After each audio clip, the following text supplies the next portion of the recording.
Well,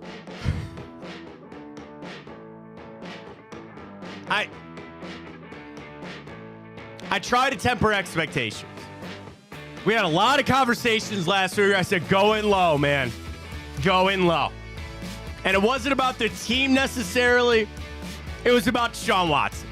And I said, we need to build him back up. I needed to sometimes even treat him like a rookie quarterback. Well, he looked like a freaking rookie quarterback yesterday. He looked really bad. And I know the offensive line did not help the situation. I know there were just some throws that you go, what the hell is going on there? The video of him on the sideline working the shoulder, Joel Bitonio not wanting his help getting up, the Amari Cooper, just like, that's bad. You don't need me to tell you that. That was really bad. And a lot of our conversation here today is going to be about what we talked about going into that game. You know, I'd love to go full Drennan on you and for 2 hours me scream about how angry I am on how bad the Browns played. You don't need me to do that. You're probably just as angry. We all saw what happened yesterday. And the worst part is that's the first game of the season. We got 16 more to go. And I got tweets that the Browns are leaving Deshaun Watson in that game so he can get hurt so they don't have to play him anymore. It's going to be a long season, man. It's going to be a long season. And I can't say that was unexpected for me. From Watson, not the team. Not the team, okay? Defense had moments. Offensive line was horrendous. Micah Parsons was feasting yesterday. But when it comes to Deshaun Watson, that is kind of how I thought it might go. For everybody that thought he was just going to come out and regain the form and be the guy that he was, I understand that is our dream. I understand that that's what we all want. But he looked like a quarterback that has not played meaningful football for 3 years, didn't play in the preseason, is coming off of an injury, and he looked like crap. He looked like crap. What did I say on Friday? All I wanted was one throw at some point that I go, there it is. I didn't even get that yesterday. From Deshaun Watson. The concern level is through the roof. Rightly so. But my only thing to say is, yeah, that's where we're at. This was never going to be easy on the project that you took on to fix Deshaun Watson. There was never going to be I guess there could have been instant gratification of him throwing it for 400 yards or whatever. You didn't get that. And he kind of looked like how I expected him to. It's not what I wanted to have happen, but it's what we should have known when it came to Watson's play yesterday. So many things we got to break down from that game yesterday. Where it goes, what do we mean? We got injuries now affecting this team. You're probably going to be without David Njoku for a little while. Ankle injury there.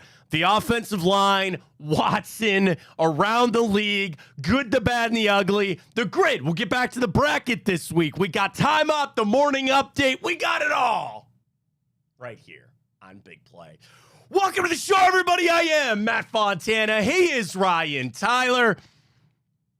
I'd say good morning, but I think for a lot of Browns fans, it's not. Coffee doesn't quite taste as good here this morning as we get rolling.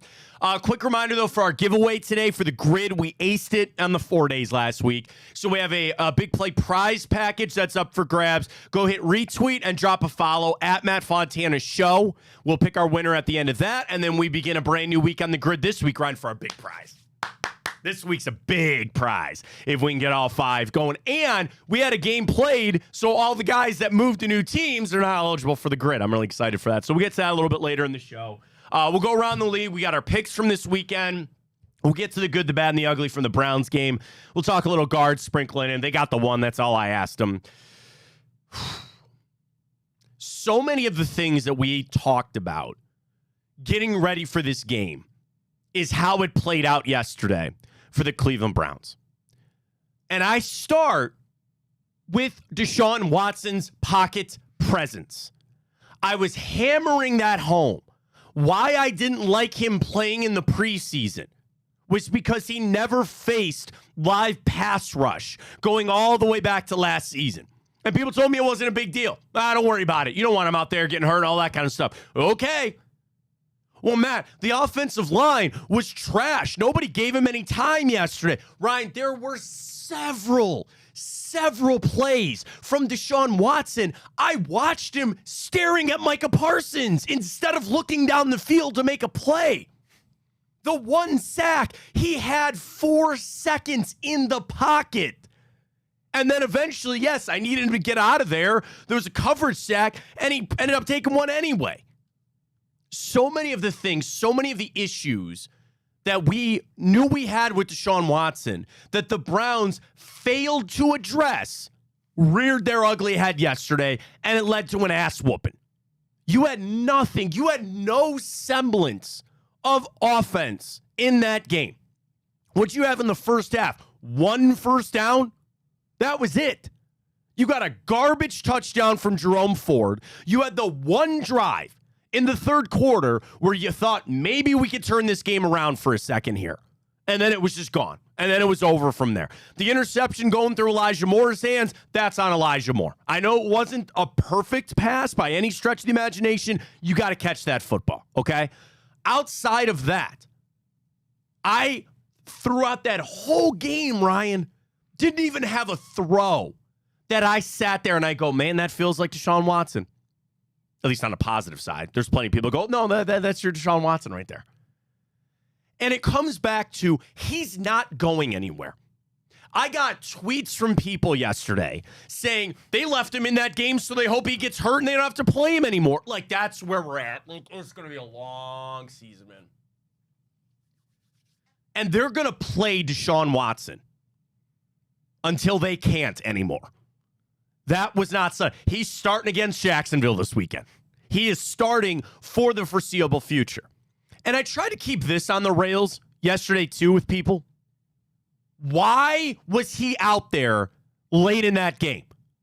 And I can't tell you how many people, man, he needs reps. Not those reps.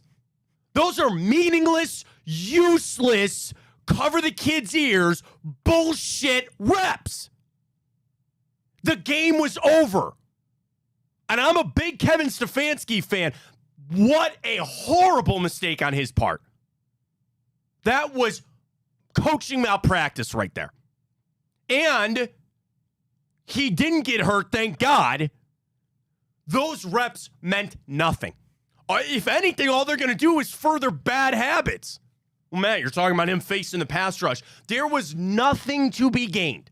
Absolutely nothing. Well, man, it's every other starter was out there, and the statement to the rest of the team, F that. You know where we were at. That game was over. Get him out of that game. They're grasping at straws at this point. And I do want to bring it back from this, because I know there's a lot of people angry this morning. I'm not, like, I sound like I'm, like, it was one game. I get it was a bad start. We got smoked by the Chiefs a couple of years ago and then went on a 3-game win streak and all that. Man, is this game this weekend against Jacksonville vitally important. But that game, when it comes back to boiling it down to Deshaun Watson, which is always what we were going to do, you couldn't be that surprised. There is no way that anyone out there can really be that surprised on how Deshaun Watson played. And I get that the clicks and the views today are going to be people saying that he doesn't deserve to be on an NFL field, and oh my God, this contract, and all that other kind of stuff. I've got no time for that anymore. I am still solely focused on getting Deshaun Watson back to a serviceable level. And yesterday was a bump in the road that I kind of expected. I said Dallas was going to win that game. Ryan, you said Dallas was going to win that game. It pained us to say that, but it played out. Again, it was worse than I thought it was going to be, but it went kind of how I expected. So for me now, for Deshaun Watson, I'm almost ready to turn the page and say, what do we have to do to get him back? And this isn't because I'm some Deshaun Watson fan. It's because I don't have another choice. I know people are just joking around kind of half-heartedly on Twitter when they go, put Jameis Winston in there. Some people aren't joking. I know they're not. But the point is that is futile. There's a waste of time. The only way that this season goes successful is for Deshaun Watson to play well. Stop bringing up Joe Flacco. For the love of God, stop bringing up Baker Mayfield. It's over. It's done. And I know what he did yesterday. We all know what he did yesterday. For the love of God, stop. The only thing that you can do is rebuild Deshaun Watson. And with how he played yesterday, my biggest fear is I've got nothing tangible to grab onto. He had the one nice throw to Jerry Jeudy for the touchdown. That was a good throw. That out of bounds one that CeeDee Lamb caught, that wasn't even close. And the other thing I really watched in the game intently, Watson was rocketing those passes. He was throwing so hard. Like he thought that throwing it harder was going to fix something, or that throwing through a wall, getting his anger out. I don't know, man. I don't know what it was. But that game yesterday, my concern level is not as high as some people, because, again, I kind of thought it was going to be that way. I would have liked a little bit more to grab onto. I don't have it, but I sit here today and I'm truly almost to the point of we're on to Jacksonville. And this is going to be a slow brew pain. This is going to be painful and it's going to suck. But you have got to rebuild Deshaun Watson. And we sent the clip out last week when I discussed the mental side of things for Deshaun Watson. And I know he got horrible news with his father passing away, and then a friend and a former teammate passed away on Saturday. And I'm not making excuses for it, because Watson wasn't going to make excuses for it either. But I'm at that point. This was going to be a painful, slow rebuilding of not just Watson's physical side, but his mental side. And the other problem with that game yesterday, Ryan, is he is broken. He is broken. And now I see that impacting the rest of the team. I see an offense that is broken, that does not believe. I see Amari Cooper, the clip we all saw. The play comes in and Cooper just rolls his eyes and stands there. We all see the clip of Joel Bitonio laying there. Watson goes to help him up and he slaps his hand away. They are broken because their quarterback is broken. If you want to sit there and wallow in the pain and the pity and say that this is just us, that's fine. I'm not going to yell at you for that, because I get why you're pissed off this morning. But we got to also talk about, is this even is this still a rebuildable project? We have now started the rebuild project with Deshaun Watson. And I'm not abandoning it yet, because I've got no choice but to keep going. Because the Browns have no choice but to keep going. I'll talk about the offseason when we get there. I'll talk about his contract and his cap hit next year when we get there. We've got no choice but to soldier on here. And this isn't me trying to rally up support for the Browns or be some homer for the Browns. They got their asses kicked. They sucked yesterday for the most part. Few individual efforts were fine. Just understand, it's got to be Deshaun Watson. As bad as that was, and as horrible as it was, now this is back on Kevin Stefanski, who did not have a good game. I don't even mind that third down play call run to Jerome Ford. I kind of like that call. The fourth down play, I don't know what the hell he was doing. And grasping Ford on 4th and 6 and 4th and 7, I defend him for going for it. Some of that was unexcusable. Penalties, not lining up right, your offensive line is in shambles, all that, whatever. You now still have to put this back on an offensive-minded coach and Ken Dorsey to fix this.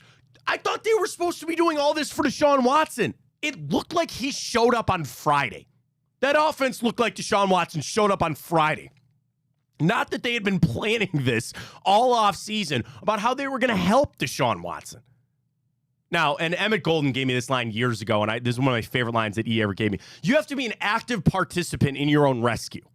You got Deshaun Watson out there. You could scheme this up and try to do everything. He's got to play his part too.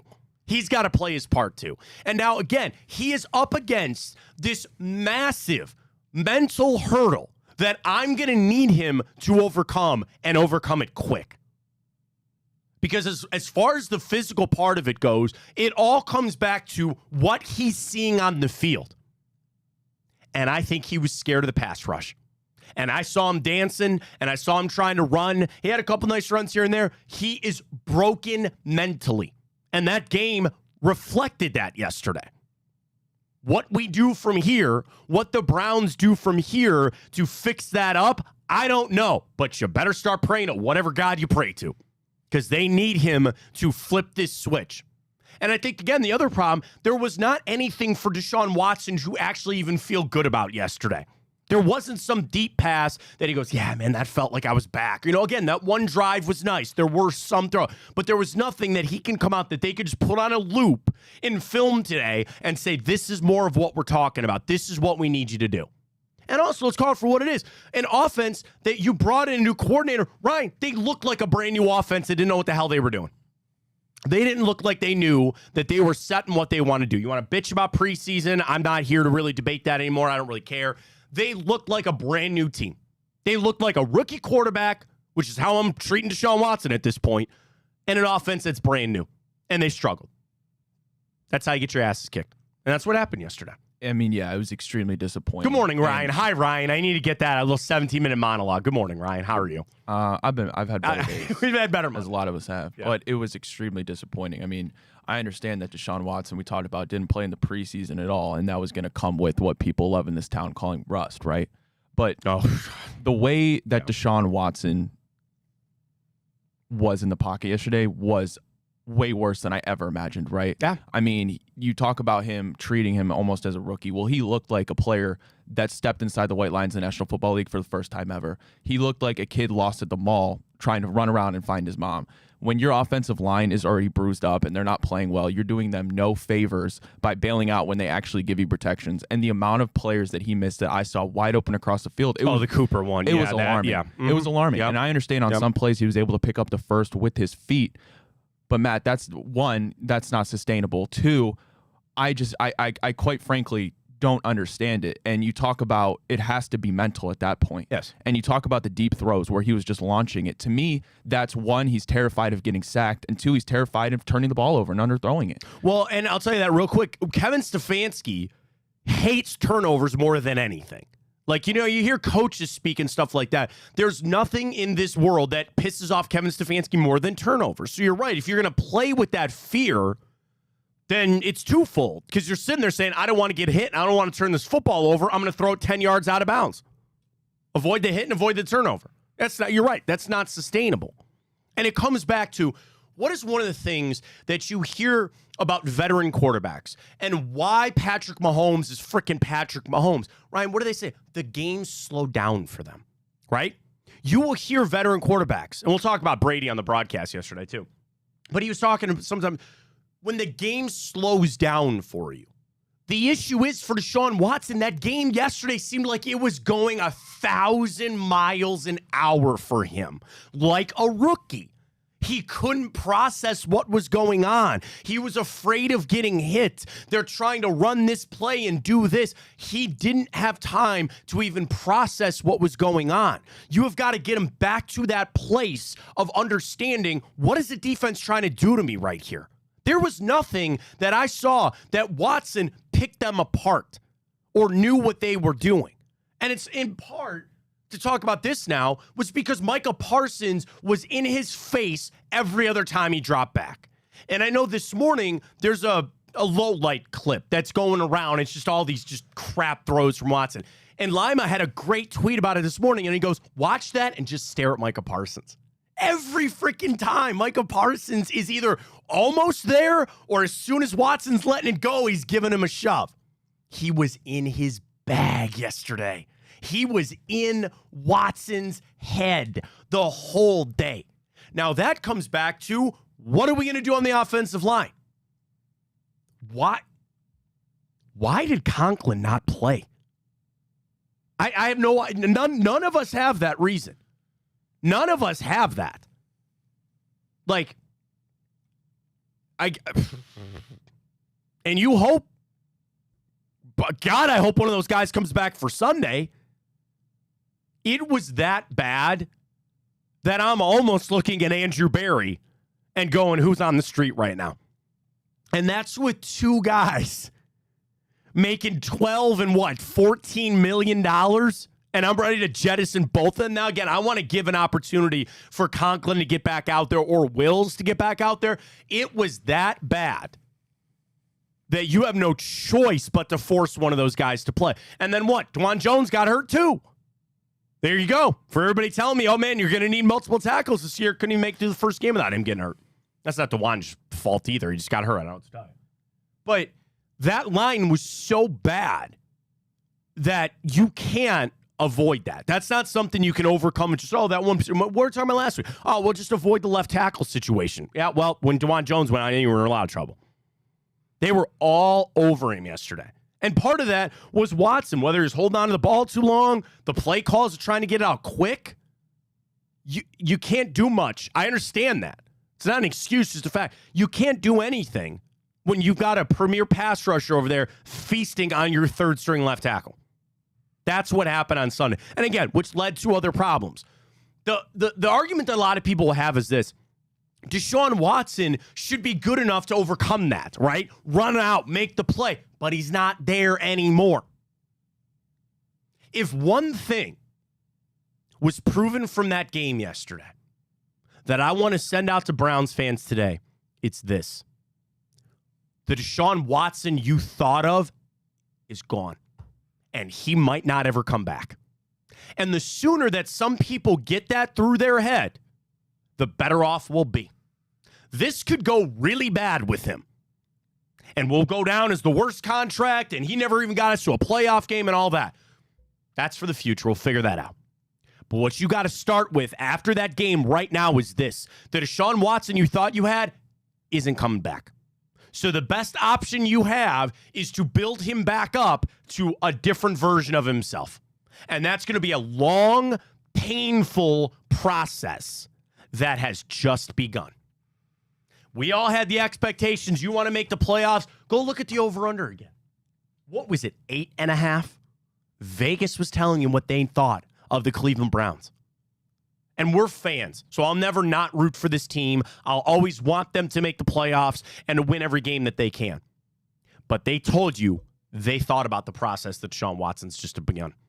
I've been deemed by Twitter a Watson apologist, so I guess I'll roll with that. And I have to say, the offensive play calling yesterday. Is that a new segment? Is that a new segment on this show where you somehow turn into the Uber Watson apologist and we spend 10 minutes on the show just making excuses for him? If we need it, I'll be the one that has to sacrifice. Maybe that's a new segment. Can you get a hat? I'll be the most hated person in Cleveland. Put the big play hat on. I'll be the biggest hater in Cleveland, or the most hated person in Cleveland. Maybe that's what we need. But somebody has to bear the burden, and I'm more than willing to do it. But that was... Here's our first installment of the Watson apologist. This is not Ryan Tyler. This is Watson apologist over there. We need something, Ryan, please.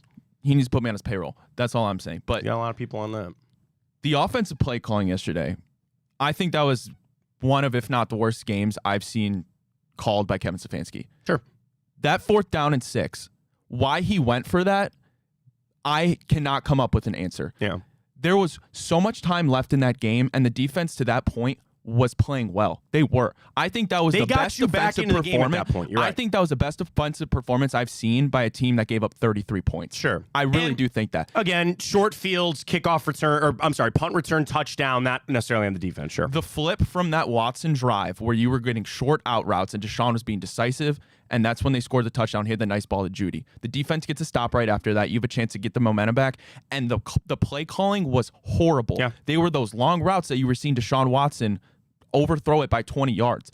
Like Parsons was in his face, like you said. The flip that I don't know what happened from the play calling of like getting Deshaun Watson comfortable, these short routes, just completely flipped. It made no sense to me. That offensive play calling that whole game was abysmal. Well, if I really wanted to get conspiracy theory on this and talk about that could have been Kevin Stefanski.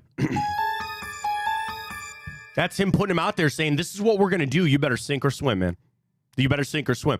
We're talking about the rebuilding of Deshaun Watson, right? Where you would like the short stuff and all that other kind of stuff. This could be the other thing. This is the NFL. You're $230 million paid. This is what we're going to do. And you better get your ass out there and do it. That's what that could have been.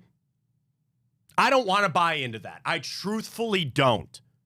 That was a Deshaun Watson exposure game. We're going to... this is dangerous to say this stuff, man. I own every freaking word I say on this show, and I've owned every word of it that I've ever said doing this job. Was that a game of exposing Deshaun Watson for the fraud that he is? I don't know. I don't want to believe that, and I don't believe that helps Kevin Stefanski's job in any way. But like that game yesterday, as people already want fire Stefanski, just got an extension. He's two-time coach there. People are freaking out. You're right. The play calling was abysmal. But it's two sides of the coin. Is it the play calling was bad or Watson was bad? Were they going to put him out here and said, this is what we are doing? And to cut it with a sharp knife to say is if you can't do this, then we will go find somebody that can. It's a big boy league. If this is what Kevin Stefanski wants to run, he's not going to handle Deshaun Watson with kid gloves anymore. I'm the opposite. See, I'm saying, oh, man, got to build him back up, treat him like a rookie. Maybe Kevin Stefanski, this is just us talking, maybe Kevin Stefanski says, F that. I'm putting him out there, and I'm calling the plays that I want to call, and he had better make the play. He better do it. And the problem is it's literally throwing him in the deep end, probably throwing a cement bag on his back, too, and saying, sink or swim, man, figure it out. Figure it out. We have got no time to ease our way into this. It's time for us to go. And on top of that, on the other side, because there are things I want to talk about the defense and all that other kind of stuff. We'll get to good, bad, and the ugly coming up here in a minute. Now with where you sit, them losing that game is not all that shocking to me. It's really not. But now that puts this onus on this stretch of games coming up. When the schedule came out and everybody was circling this game and doing that, what did we say? You got a tough game against Dallas on the season opener. Okay, that's done. Now you're entering this stretch where you go, Jacksonville had Miami on the ropes, choked it away. Benefactors of another side of that in the past. Then, here, I'm going to make sure I get the schedule right here coming up. Okay, Jacksonville, who again had Miami. The Giants, okay, they suck. Raiders, Commanders. Those are the three games that you have coming up. You have no choice but to go 3-0 now. Right? Right?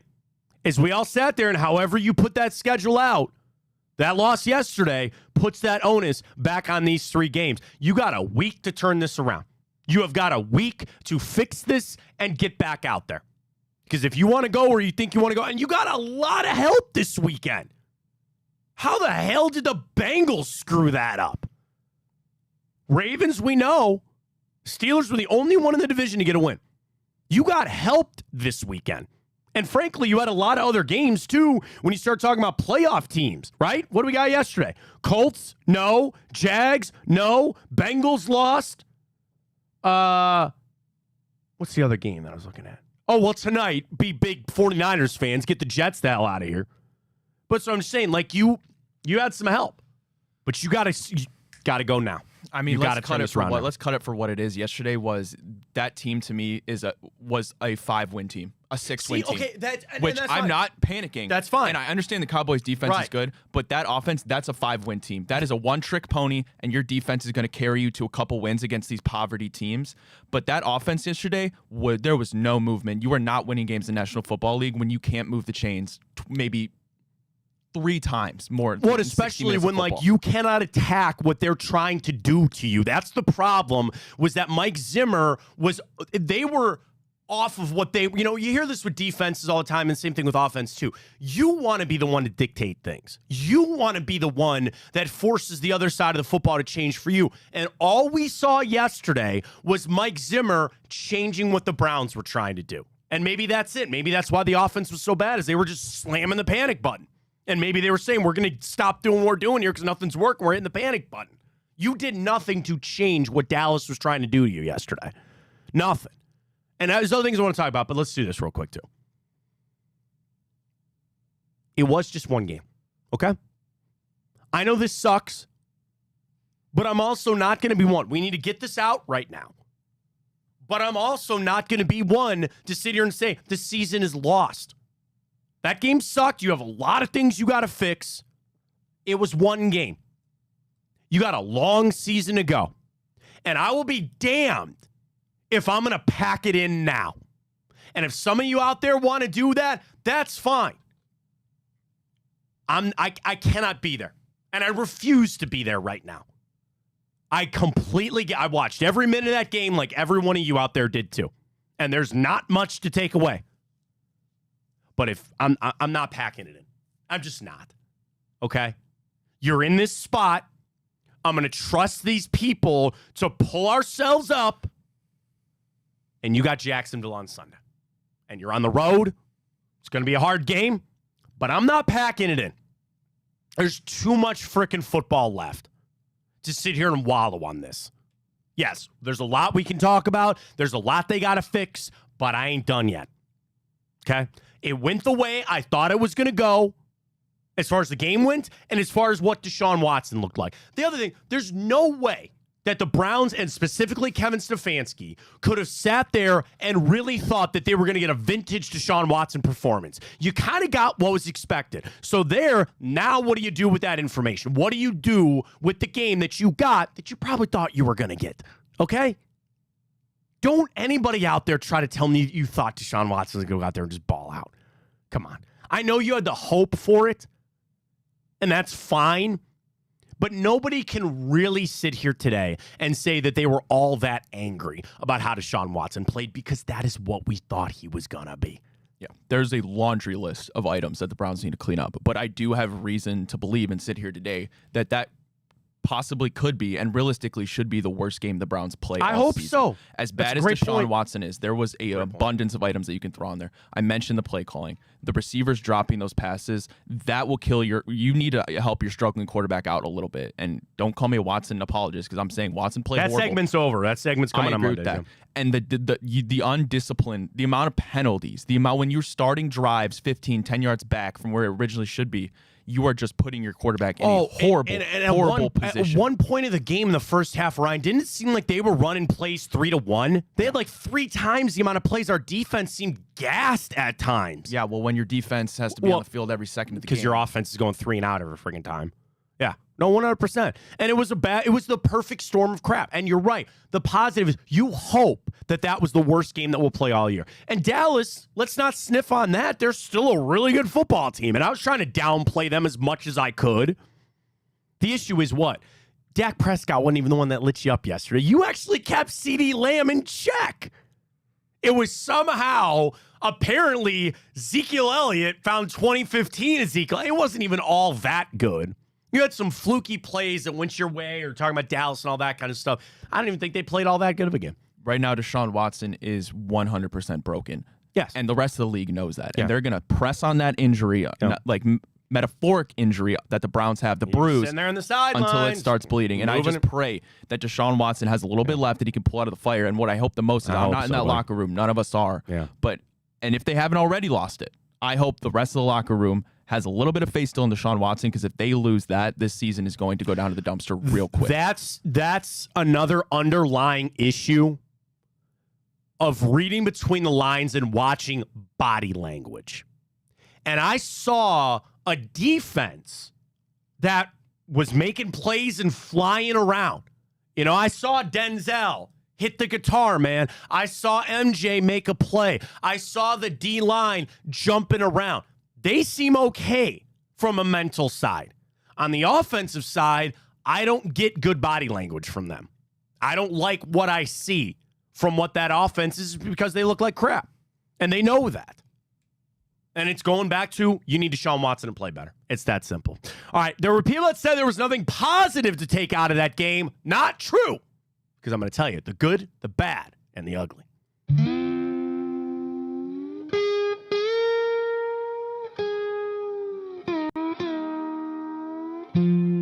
This is how it goes. We always do it on Mondays after every single game. We do the good, the bad, and the ugly. We start with the good, Ryan. Myles Garrett looked like Myles Garrett. Now, the problem is you didn't, a strip sack or some sort of defensive play. Micah Parsons dominated. Myles Garrett had a really solid game. I know the one sack got taken away because he was offsides, all that kind of stuff. Myles Garrett is still elite, and that was good from yesterday. Let me start with that on the defense. He was good. Again, Micah Parsons was the better pass rusher yesterday, but I start with a positive for the Browns that Myles Garrett looked like Myles Garrett yesterday. Yeah, I retweeted from, I forget who, so sorry not to give him credit, but Myles Garrett, I believe it was 0.61 seconds off the line of the scrimmage. That was the most week one highest in the NFL. Myles is still Myles. He's going to be Myles. And as brutal as yesterday seemed, like I said, I think that was the best defensive performance I've seen in my life from a team that gave up 33 points. Sure. Next up on the good, Jalen Darden. Hey, man. Those are some good punt returns. Yes, I'm glad you brought this up, Those were some good returns. I'm glad you brought that up. The kickoff thing, and especially now that we got a good dose of college football to watch, this NFL kickoff rule is horrible. It sucks. Don't nobody like it. But on the kickoff returns, I saw a little something with Jalen Darden. And I'm not talking about eventually maybe breaking one, which would be nice. Dude, you're picking up 10, 15 yards. You're flipping the field a little bit. I thought Jalen Darden had a good return game there. I thought he was really well. I'm glad you brought this up. I was going to add it if you didn't. Yeah. I thought he did amazing. He set us up field position well quite a few times. He looked good. He looked like he was electric. He's finding the holes. That's good. And then you give up that punt return. Obviously, that's not good. But like I said, that's another salt to the wound, right? Everybody in this game has a share of the blame. Yeah, absolutely. Next up for the good, again, good, bad, and the ugly from the Browns game. I thought the corners had some plays. Greg Newsome, he got a little tug there on CeeDee Lamb on that 1 3rd down, but that's all right. Newsome had breakups. Denzel should have probably 2 picks. There should have been 5 interceptions in that first quarter, but whatever.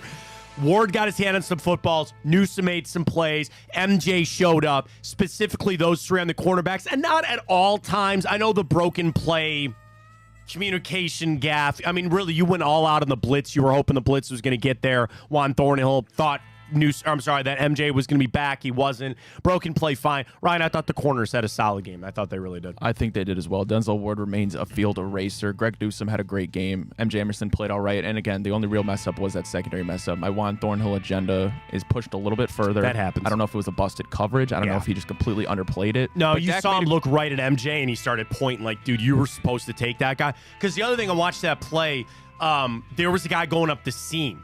And that is, you see the play where you see the second, I should say, that Juan Thornhill kind of turned this way because the guy going over the middle caught his eye. Yeah. And then was that Brandon Cooks? Yes. That just ran right past him. So it's like, and again, we don't know the play call, and I'm sure Jim Schwartz is going to figure that out. But like, you saw him look right at MJ to point, and it's like, okay, I know that probably the play call was for MJ to drop back.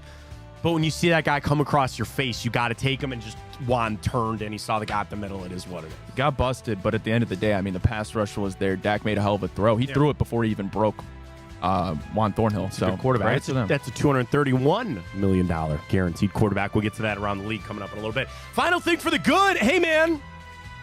Field looked nice.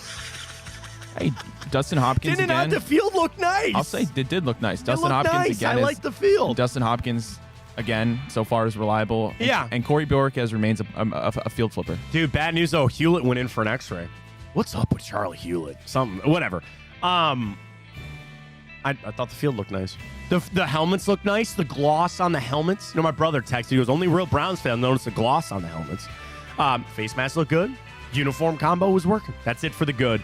The bad, which will probably be taking up a little bit more of our time here. Deshaun Watson, we don't need to hammer this home. We've done it for 40 minutes. We know Deshaun Watson was bad. It is what it is. Number 2 on the bad. Ryan, what is one of the biggest marks of a bad football team? I would say you're not disciplined. Which would mean you commit a lot of penalties. What the man? I mean, game 1, I guess. And it's not even like these were fluky, the illegal formation, the offensive tackles off the line. You had guys running around like you didn't know where they were lining up. The penalties, they're inexcusable. The mental penalties are the ones that drive a coach up. But listen, you commit holding, it's in the the play. It's in the middle of the play. It's the pre-snap bullshit that we can't have anymore. And Defensively, I actually thought the refs let them play a little bit on defense. There was physicality with some of those receivers. But you just cannot have those penalties. When you're trying to play that type of game, when you're down against an opponent, you're playing like ass, you cannot commit those penalties. You just can't do it. That was definitely in the bad. I mentioned it too, the offensive tackles getting worked. That was borderline ugly. Borderline ugly.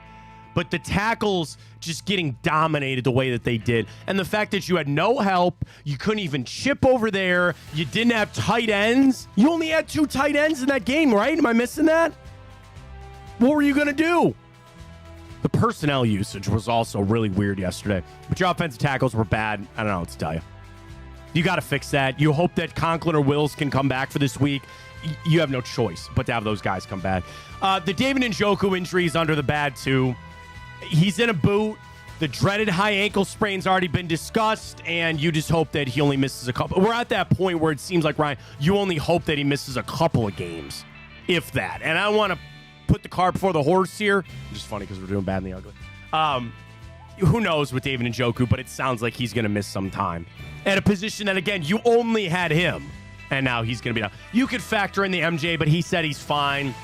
Some of the other injuries, but that is not good about the David Njoku injury for the least. Yeah, unfortunately, I mean, the David Njoku injury should be something that's on the forefront of my mind and one of the biggest takeaways from that game. But the reality is there was so many just utterly mistakes that the Browns made yesterday that's honestly right now in the back of my mind. Yeah. And list of concerns, which is very unfortunate.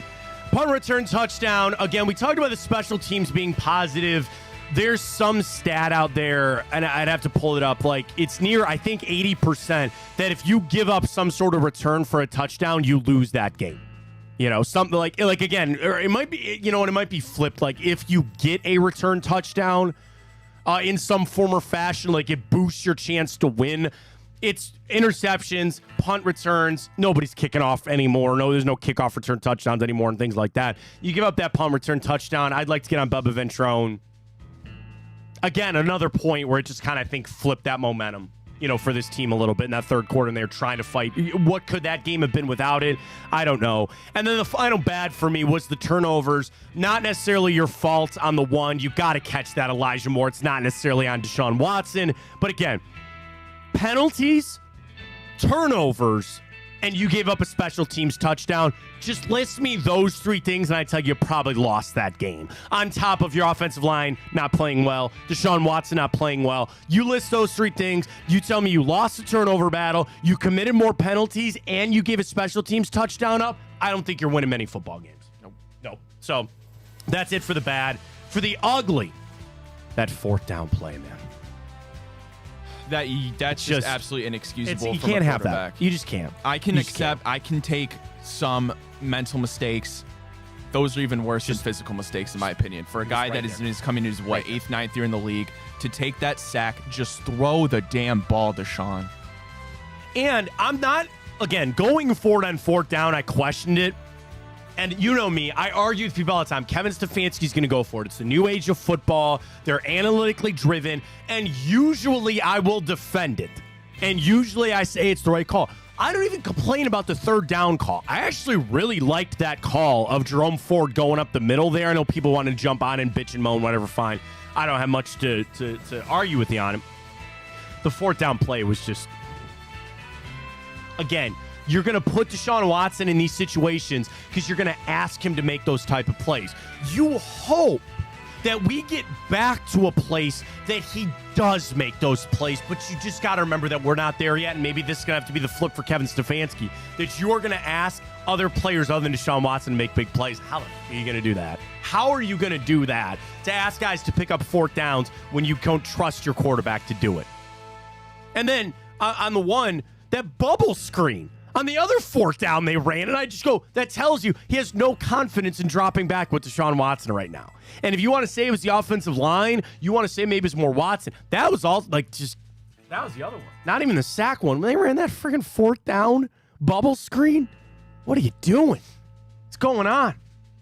This comes back to my other ugly, the offense. It was just all bad. And a combo of all the issues that we've been talking about. And the final ugly for me on the good, the bad, and the ugly, 425 starts suck ass. Like, nobody, to wait around for that game. And maybe I'd be feeling different if we had won.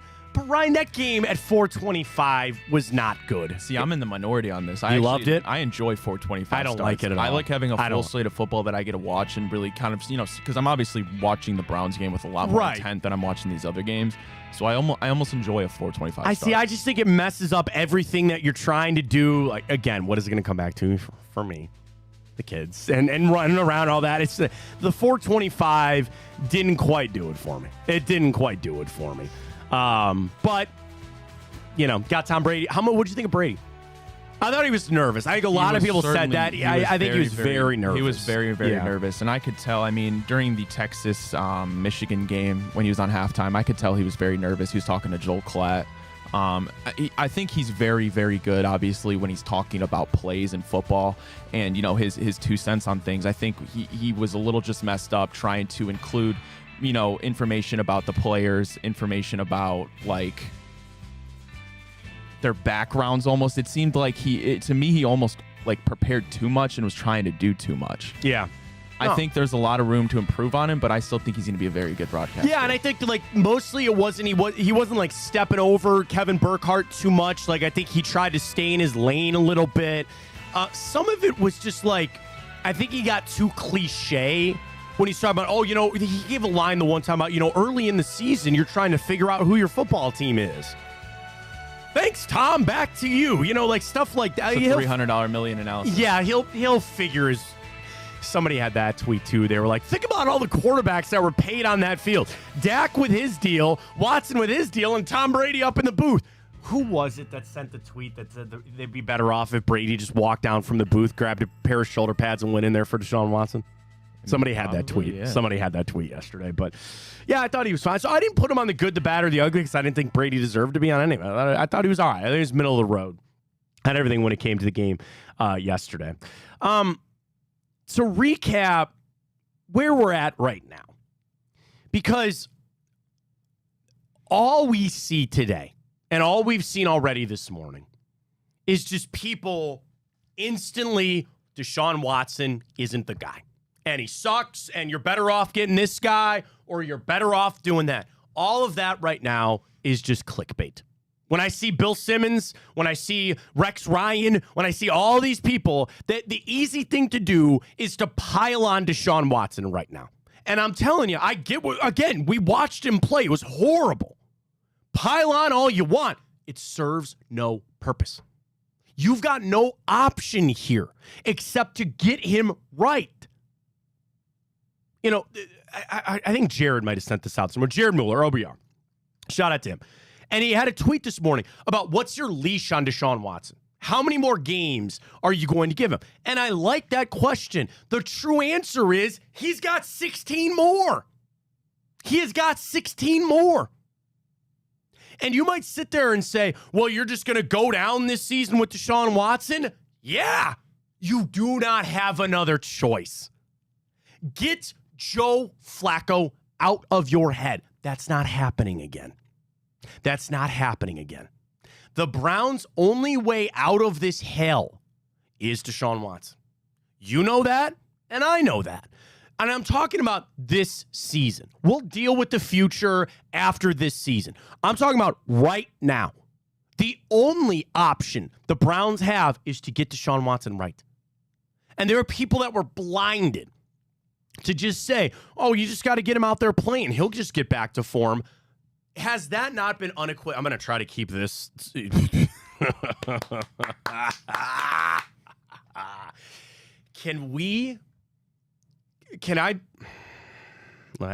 really need to collect myself on this here for a second. Okay. Here's where we're at. Hang on. Let me get a little sip here. Okay. Can we make an unequivocal statement at this point of the juncture, Ryan, that Deshaun Watson can't just go out there and do it again? Okay? Can we start there? Because for some people that were going to put their head in the sand and just said, he'll be fine, he'll figure it out. Can we put that to bed, please? Can we stop? Because what's the first step I don't even know if it's is it a 12-step program or whatever. Yes. Is it not admitting you have a problem? Yes, that would be step one. Let's start with admitting that Deshaun Watson's not good. Now, what some people are going to fail to do is take the jump to step 2, which is starting to fix the problem, okay? But can we, at this juncture, get all on the same page that Deshaun Watson is broken? Nope. I'm a Watson apologist. Oh, sorry. That segment was earlier in the show, Ryan. That segment is over for today, anyway. Let's get on the same page that he's not right. Now, what some people aren't going to do is join me on the next statement, which is I need to leave the door open and put the faith that they're going to try to get him right. But we got to start with that he's not right. Because there were people that were going into that game yesterday that just thought, he'll be fine, and just get him out there, and he'll just turn it around himself. That's over. That is done, right? Can we start there? That Deshaun Watson needs help. Not the off-the-field stuff. I'm talking about he has got to get himself right on the field. Because there were people that, for one reason or another, whether it was, hey, what he did in Houston, hey, what he did against that Baltimore team, hey, he makes $230 million. People thought those 3 things were just like a magic elixir that you just pour on this situation, and he comes out the other side, and he's back to Houston, Deshaun Watson. That fairy tale is over. And what you got to realize now is that there is a lot of work that needs to go into getting him right. And I know people that want to jump off the bandwagon already and chalk it up and say that it's over. I can't do that because I have a whole season of football in front of me.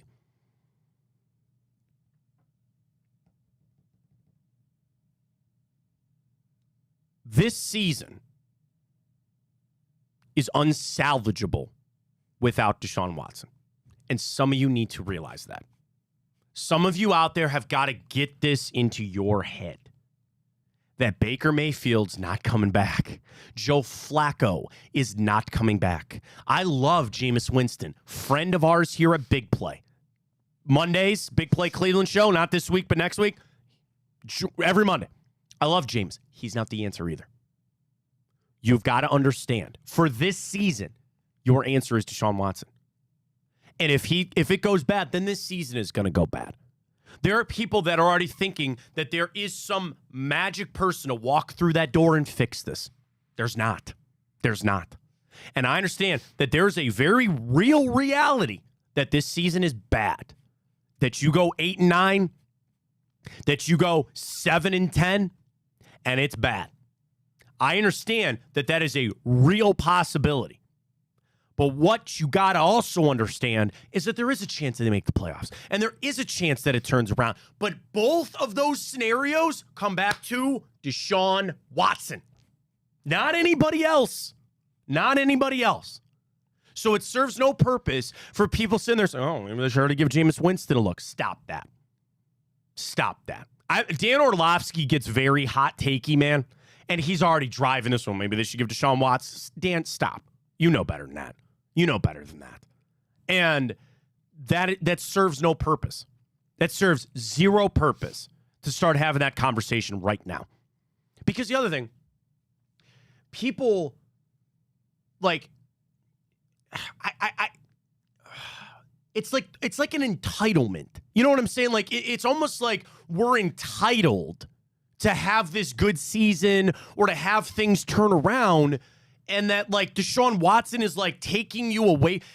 This really, I'm working through this, Ryan, because you see where I'm trying to go with this. Here's a prime example, right? People think that you are on the opposite team as Deshaun Watson, and that Deshaun Watson is the one that is keeping you from winning all these games and going to the playoffs and all that. And what you got to understand is you are on the same team as Deshaun Watson. It would be like this. Like, Ryan, you and I doing this show, that I cast you aside. And I go, oh, this is all Ryan's fault. This is all, instead of sitting down and saying, I need Ryan. I cannot do this show. Literally, I cannot do this show without Ryan.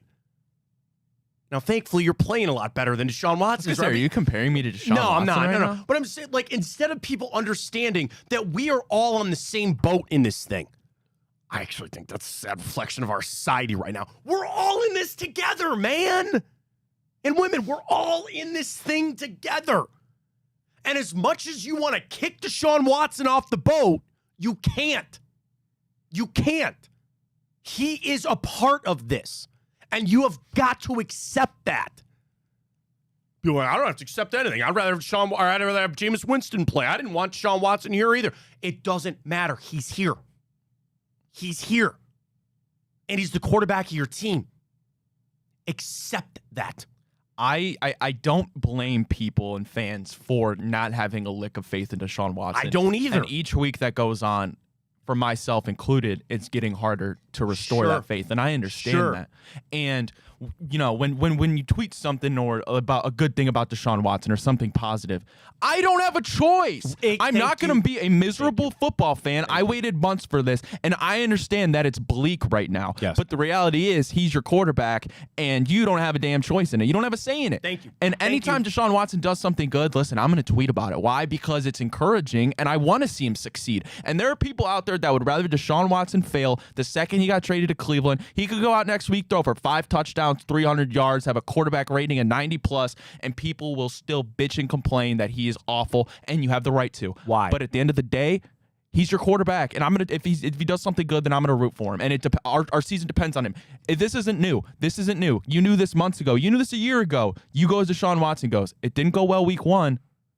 Oh well. They want to be right. They'd rather be right. They would rather be the people that then would tell you after the season, oh, man, I told you about Deshaun Watson from the jump, man. Okay, fine. You win. Congratulations. We got to suck through the rest of this just so somebody could send me on Twitter and tell me they were right. I don't care about being right or wrong. Okay? Because at the end of it, it doesn't really matter. It doesn't really matter. Okay? And especially in this move with Watson, so I don't mean to revisit this right now, but whatever. Who made the move to get him here? You, me, and everybody know who made the move here. That is the one person or the people that made that move. They don't answer to anybody because they own the freaking team. So them winning or losing, that doesn't matter. You on Twitter or you, me, and Ryan doing this, it doesn't matter. Whatever I tell you, I don't start this show. Tell me, give me my flowers. Throw me my bouquet, Ryan, because I was right about this. I don't care. I want the Browns to win. And for right now, we don't have a choice. It's Deshaun Watson. And I understand that there are people out there, and I know plenty, that don't want the Browns to succeed because they don't like Deshaun Watson. Yes, 100%. That's a little different in this whole thing. If you cast off the Browns because you didn't like the person that Deshaun Watson was, I understand that. I respect that. That's fine. I'm talking about the people that are just Browns fans. Because I do think the vast majority of people understand what he did. It's not that you don't care, but we're talking about football right now. You want to know this something, Tira? You want some people got to understand? I don't care if Deshaun Watson is my Super Bowl winning quarterback. I don't care if it's Baker Mayfield. I don't care if it's Jameis Winston. I don't care if it's Quinn Ewers. I don't care if it's some kid that's still in high school right now. I don't care who it is. I just want to win. I just want to win a Super Bowl. So I don't care how we get there. So there's no point in me sitting there saying, tally one up because I was right about Deshaun Watson or tally one up because I was wrong about Deshaun Watson. There is no other course of action right now other than getting Deshaun Watson to play to the level that you thought. Now, the problem is we are the furthest away. Now, here's an interesting question for you. Is this the lowest or furthest away that you have ever felt about Deshaun Watson being the quarterback for the Cleveland Browns? Yeah, I'd say probably, so. Right? I'd say that's very fair. Probably. That this is the furthest away that we have ever felt about getting him back to the level that we thought. The issue is everything isn't black and white. There can be multiple things that remain true at the same instance in time. Yes, Deshaun Watson played horrible yesterday. There's no way about that. He was horrible. Yes. If you think Baker Mayfield wins that game behind center for the Browns, that's one thing. I want you to buy. I'm going to buy you a straight jacket and send you to the nearest insane asylum. It's like, yeah, and I get because of what Baker did yesterday. we'll all be better off if we just come to the agreement that we were talking about. Just you're in this with Deshaun Watson, whether you like it or not. Whether you like it or not, he is the quarterback for the Cleveland Browns, and he's going to be. And by the time the Browns make a decision on if they bench him, the season's over anyway. So I might as well put all my eggs in the basket of him turning this around. As bleak as that seems, and I understand how far away it is, you've got no choice as a Browns fan. And I'm going to ask him to turn things around, get down there to Jacksonville, and try to win a freaking football game. That's it.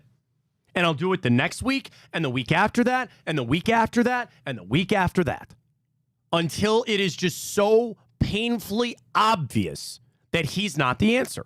And at that point, we'll have a lot of different discussions, but we're not there yet either. You know?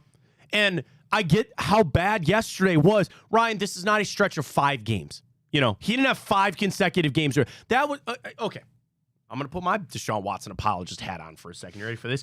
It was game 1. He didn't play in the preseason. It was Micah Parsons with a banged-up offensive line. Okay. There you go.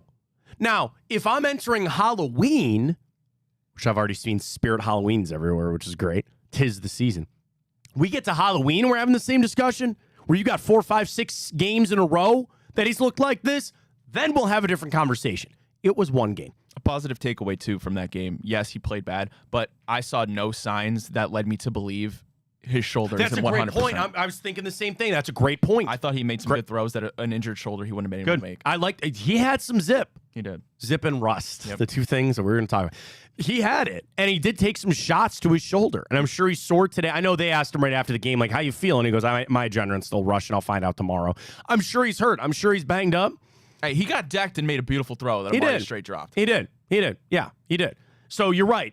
You talk about eliminating, oh, God, we do an experiment. What's variables? Variables, thank you. We eliminated a variable. It's not his shoulder. Yeah. It's not that. Now, you want to talk about a variable of the offense or the offensive line? Sure. It's not his shoulder. That's a great point. That's something, scratch that off. We know it's not that.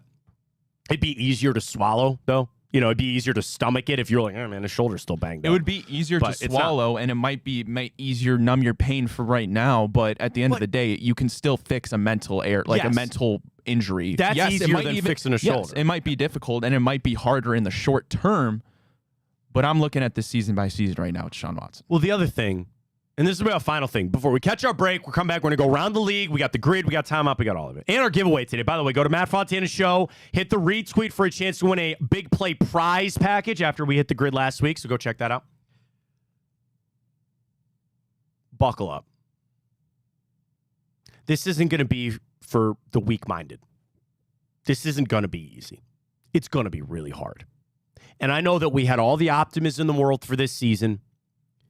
It's going to be hard. It's not going to be easy. Do you think I'm insane when I'm saying Baker Mayfield would not win us that game? Why? I wanted you to run through YouTube comments, because like you and I were talking about today, we had a great day to take calls. Because we don't have Ryan, that's just wrong. Baker's a type of quarterback for our type of offense. He can actually read a defense. I'm not saying Baker wouldn't have had a better performance than Deshaun Watson did yesterday. I can't. But if you simply say we win that game if Baker Mayfield's our quarterback, you're wrong. I can't. I can't make those comparisons. I have no idea. I really have no idea. And Baker made a lot of mistakes when he was here and all that other kind of stuff. I really have no idea. And I just... And what I hate about the Baker, what did you want the Browns to do? Again, revisionist history is a fun thing. Like, there were so many people that said, right, good, get Baker out of here, kick him to the curb. And the thing is, and I saw this tweet from some other people that were going, again, this conversation is so crazy, but whatever. You understand that the Baker Mayfield that you had in Tampa would never have been the Baker Mayfield here. Yes. He had to go to Tampa, or I'm sorry, he had to go to Carolina. He had to go to the Rams. He has basically admitted that when he's been on some of these podcasts where he goes, I handled it wrong in Cleveland. I don't think he would have had that vision, the clairvoyance, if you will, had he not gone through what he went through.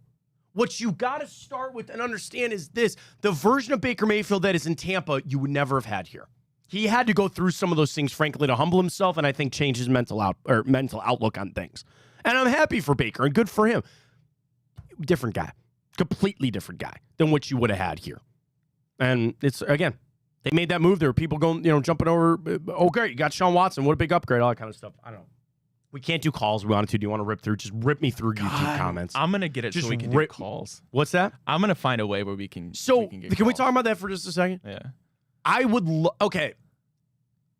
Let's take a little side from the Browns. I think we can all use a break. And this has very much to do with the fans. So back when I was doing the radio show, Yeah. obviously what's a big thing for radio shows? Callers.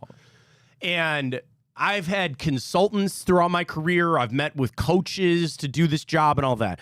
And there are two sides of every coin where there are people like, nope, callers are the lifeblood of what you do because they're viewers. And I had a consultant one time, the late, great Mr. Tom Bigby. Tom unfortunately passed away. And Tom was like this one of the godfathers, if you will, of sports talk radio.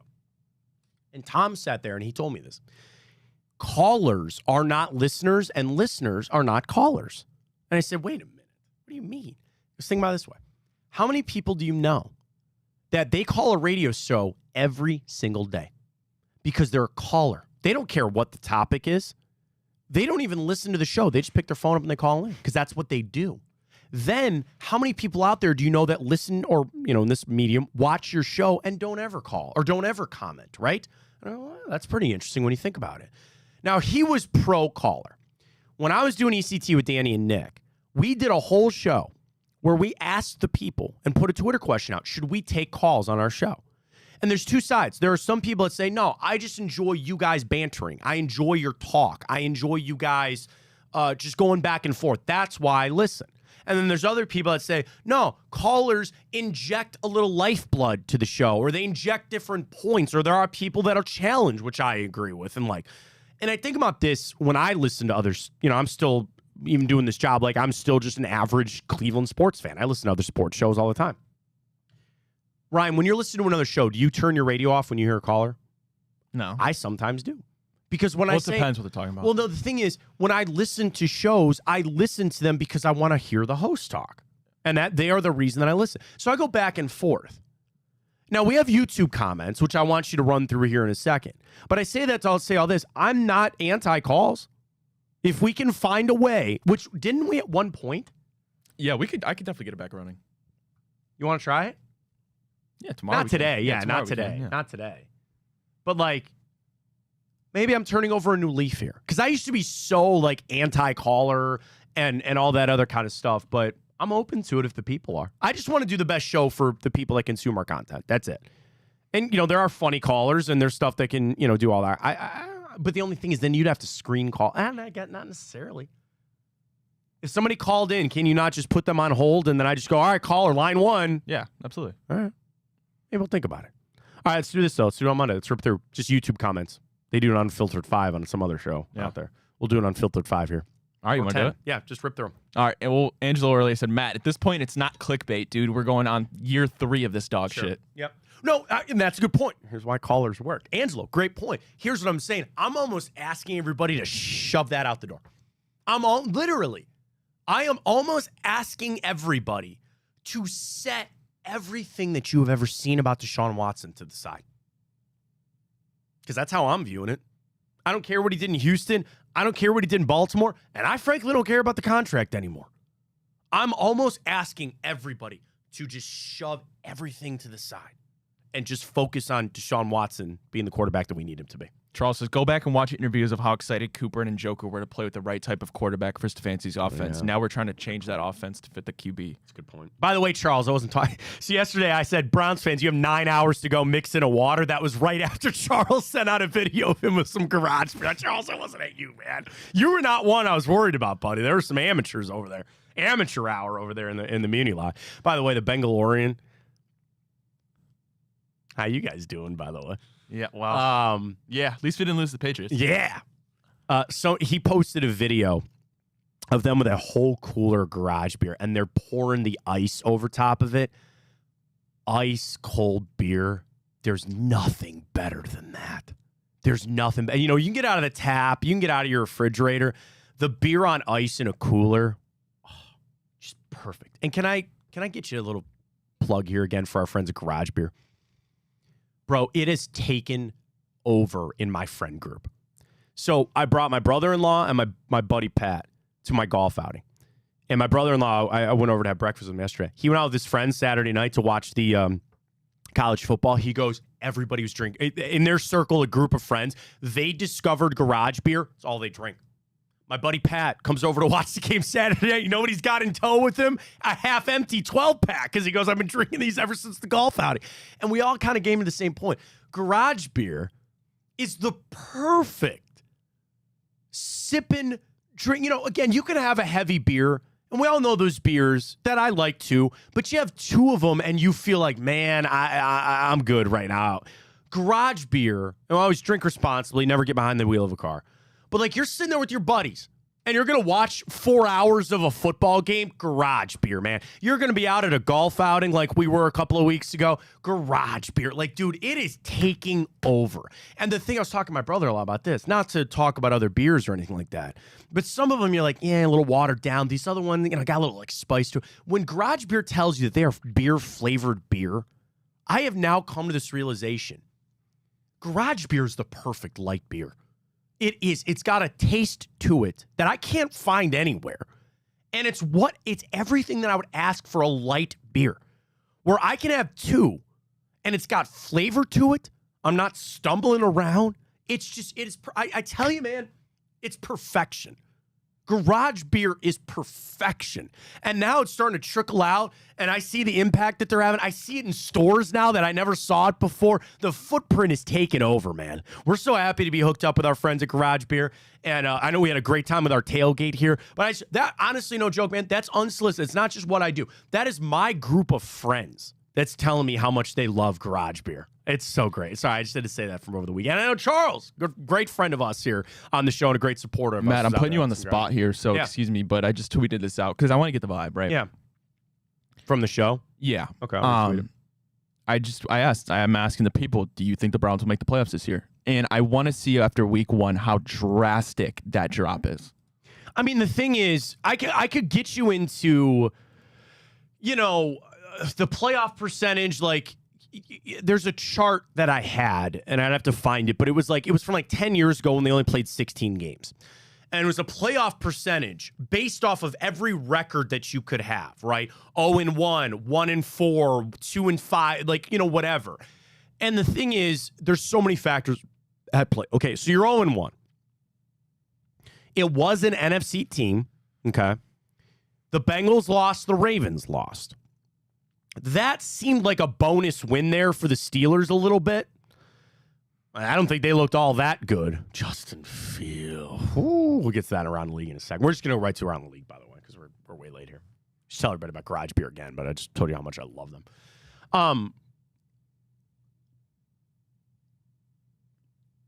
Okay. What I'm about to say, you're instantly going to yell at me about Deshaun Watson. Because I would say that almost nothing yesterday changes how I view the playoffs. And you'd sit there and what? You would scream, you idiot, do you have eyes? Did you watch Deshaun Watson? I said they're going to make the playoffs, and I'm still going to say they're going to make the playoffs. There you go. That's my vote on it. Ryan? Listen, yesterday wasn't a good look. I don't think that's up for debate. Yep. But I have to stick to my guns. Yeah. If I believe in Kevin Stefanski, which clearly on this show we do, as I think he's earned that, I have to say yes. I think they'll overcome it. Now, Listen, I'm not going to say they're going to win the AFC North. That's not what the question was. Does it seem bleak right now? But I can think of plenty of seasons that teams start off 0-1 and look horrible, and they figure it out. The Ravens. Do you think the Ravens are sitting there crying? You know, I understand that they thought they could have beaten the Chiefs. Maybe they should have, whatever. And there's two sides of the coin. Not every win or loss is equal. We feel worse because we look like crap. We're in the same boat as the Ravens, you know? Who feels worse today, the Bengals or us?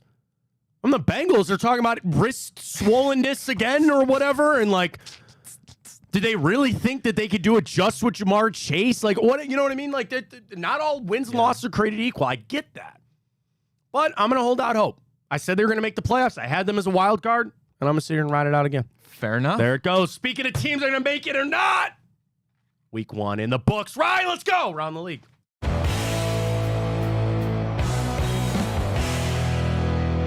9 months? Yeah, man, it's been a 8 months? while. God, it's so great to be back. Let's go around the league, all the games, and our plays for tonight. Monday Night Football. Can I watch this game tonight? No, I can't.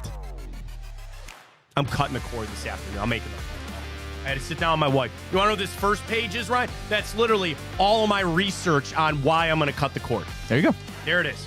Got to get it done. So, you know, one of the crappy thing is I pay for ESPN Plus. I still can't watch the game. Why not? I pay for ESPN Plus, and I get to watch ESPN. It's never that easy. No. You want to know what? Tonight it's going to be on Channel 5 because it's on ABC. You got the out. AT&T, you got 12 hours to get your shit figured out, or I'm gone. As a 14-year customer, gone. They're not watching. They don't really care. Ryan, go ahead. Alrighty, well, we did get an opportunity to talk about the Brazil game, Eagles and Packers, because that was Friday night, but the Eagles do come out of that one victorious. They win 34-29. Big news, of course, is Jordan Love. It looks like he avoided a bigger injury than it would have been, projected to be out 3 to 4 weeks. That's a blow for them, but Saquon Barkley, 3 touchdowns in his Eagles debut. Jalen Hurts, a little struggles. The offense struggled in general, but they win 34-29. How do you let them play on that field? Seriously, how did you let that happen? Where I'm not saying the Jordan Love injury was created by that because he got hit and we all saw the play. But, like, I'm holding my breath when I see Saquon slipping and all, like, with the NFL, with all of this money, how is this still a problem? And I get that you're going to these soccer stadiums. The difference is, and, let's get, put on my dad landscaping thing. Soccer grass is like this long. Football grass is meant to be like this long. Like, very clearly, this doesn't work for football. How? With all of your billions of dollars, do you not just tear fields out and put in fields that suffice to what you need? I didn't know this until I talked about it on the broadcast, right? That was hybrid, where there was some grass with turf mixed in. What is that? What are you doing? Let alone all the other stuff with Brazil that was going on. I'm glad everything went fine. Stop doing these international games until you can get this field conditions fixed. They won't do that. I know. That aside, how does that change things for the Packers, man? Where we had them, you and I were both talking about them potentially winning that North. We saw the Lions. We'll get to that game last night. Big blow there. Saquon Barkley is an animal. I think he's going to feast in that offense. Eagles, a couple notches up for me for Super Bowl. Certainly after that game. It's a big one. Packers, it just sucks. And I had Jordan Love as an MVP sleeper out there. Go and cash those tickets right on out. Alrighty, well, the Bills storm back down 17-3 early. They win 34-28. Josh Allen, 3 total touchdowns. Marvin Harrison Jr. held to just 1 catch for 4 yards in his debut as the Bills go 1-0. Kyler Murray back, like leading rusher. They needed him to do that. I think there's optimism for Arizona, to be honest with you, on some of the things that I saw there. But Buffalo, I don't know if you can be all that excited for the game. Like, Keon Coleman was their leading receiver, which is great. I still have all the questions that we do, that if Josh Allen's going to have to do it all by himself. Only 2 targets for Dalton Kincaid, which was interesting. And again, Marvin Harrison as a rookie struggled, get it, all that kind of stuff. Don't know if there's much to take away from either teams. Like, again, Arizona, you like, he really kind of choked away that game. Buffalo woke up, came back, beat them just fine. No change. And week 1, I'm going to do this for every team. Super Bowl, up or down, no change for me for Buffalo. Maybe a little more optimism for Arizona, but they still ain't making the playoffs. Josh Allen with a run game is a scary sight. Oh, do you want me to do our picks, by the way? Should I do that? Yeah, I got our records up there. So, there it is. So, I won Philly, you lost Green Bay. We both won on Arizona. It was 6.5. We got the hook, and they lost by 6. So, you and I both won Arizona there. Alrighty, well, yes, the Browns did lose and get embarrassed, but so did our neighbors down south. The Cincinnati Bengals, they lose to the Patriots in an upset in the jungle, 16-10. Burrow, 21 for 29, just 164 yards. Ramondre Stevenson goes $120 and a touchdown as Jacoby Brissett gets the win over the Bengals. That was the recipe for disaster. The Patriots did nothing flashy, made things really hard on defense, and it's like they suffocated the Cincinnati Bengals. Again, without T. Higgins, who were they going to throw to? They could not run the football yesterday.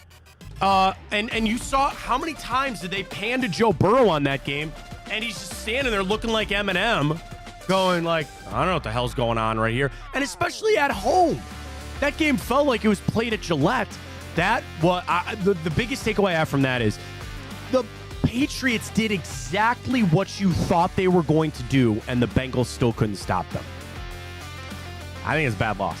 That's a really bad loss for Cincinnati. I'd love to for the see Patriots, it's going to be what this season's about. You feel good about it. Eventually, it'll be Drake May. Good for Jacoby Brissett, man. Yeah, and you're right. Ramondre Stevenson had a game, man.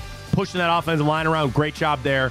Big win. And you and I both took New England to cover not only the 8.5, but outright winners. Well done for the Patriots. Alrighty, well, the G-Men of New York start off 0-1. As expected, we both went Vikings. Right. Plus 1.5. Sam Darnold goes 208 yards, 2 touchdowns and a pick. Daniel Jones just 186 yards through the air, 2 turnovers. Aaron Jones goes just shy of 100 yards rushing, adds a touchdown as their defense also scores a touchdown. They rout the Giants in New York 28-6. That was my lock of the week. It was an easy one to be had. Darnold, again, consistent, what you expected. Aaron Jones, I thought was going to be nice there. And it's not like you had a big Justin Jefferson game or Jordan Addison, who did get hurt in that game, by the way, too. There for the Vikings. Again, not much to take away. Neither of those teams are making the playoffs, but the Giants are cheeks, man. They're really, really, really bad.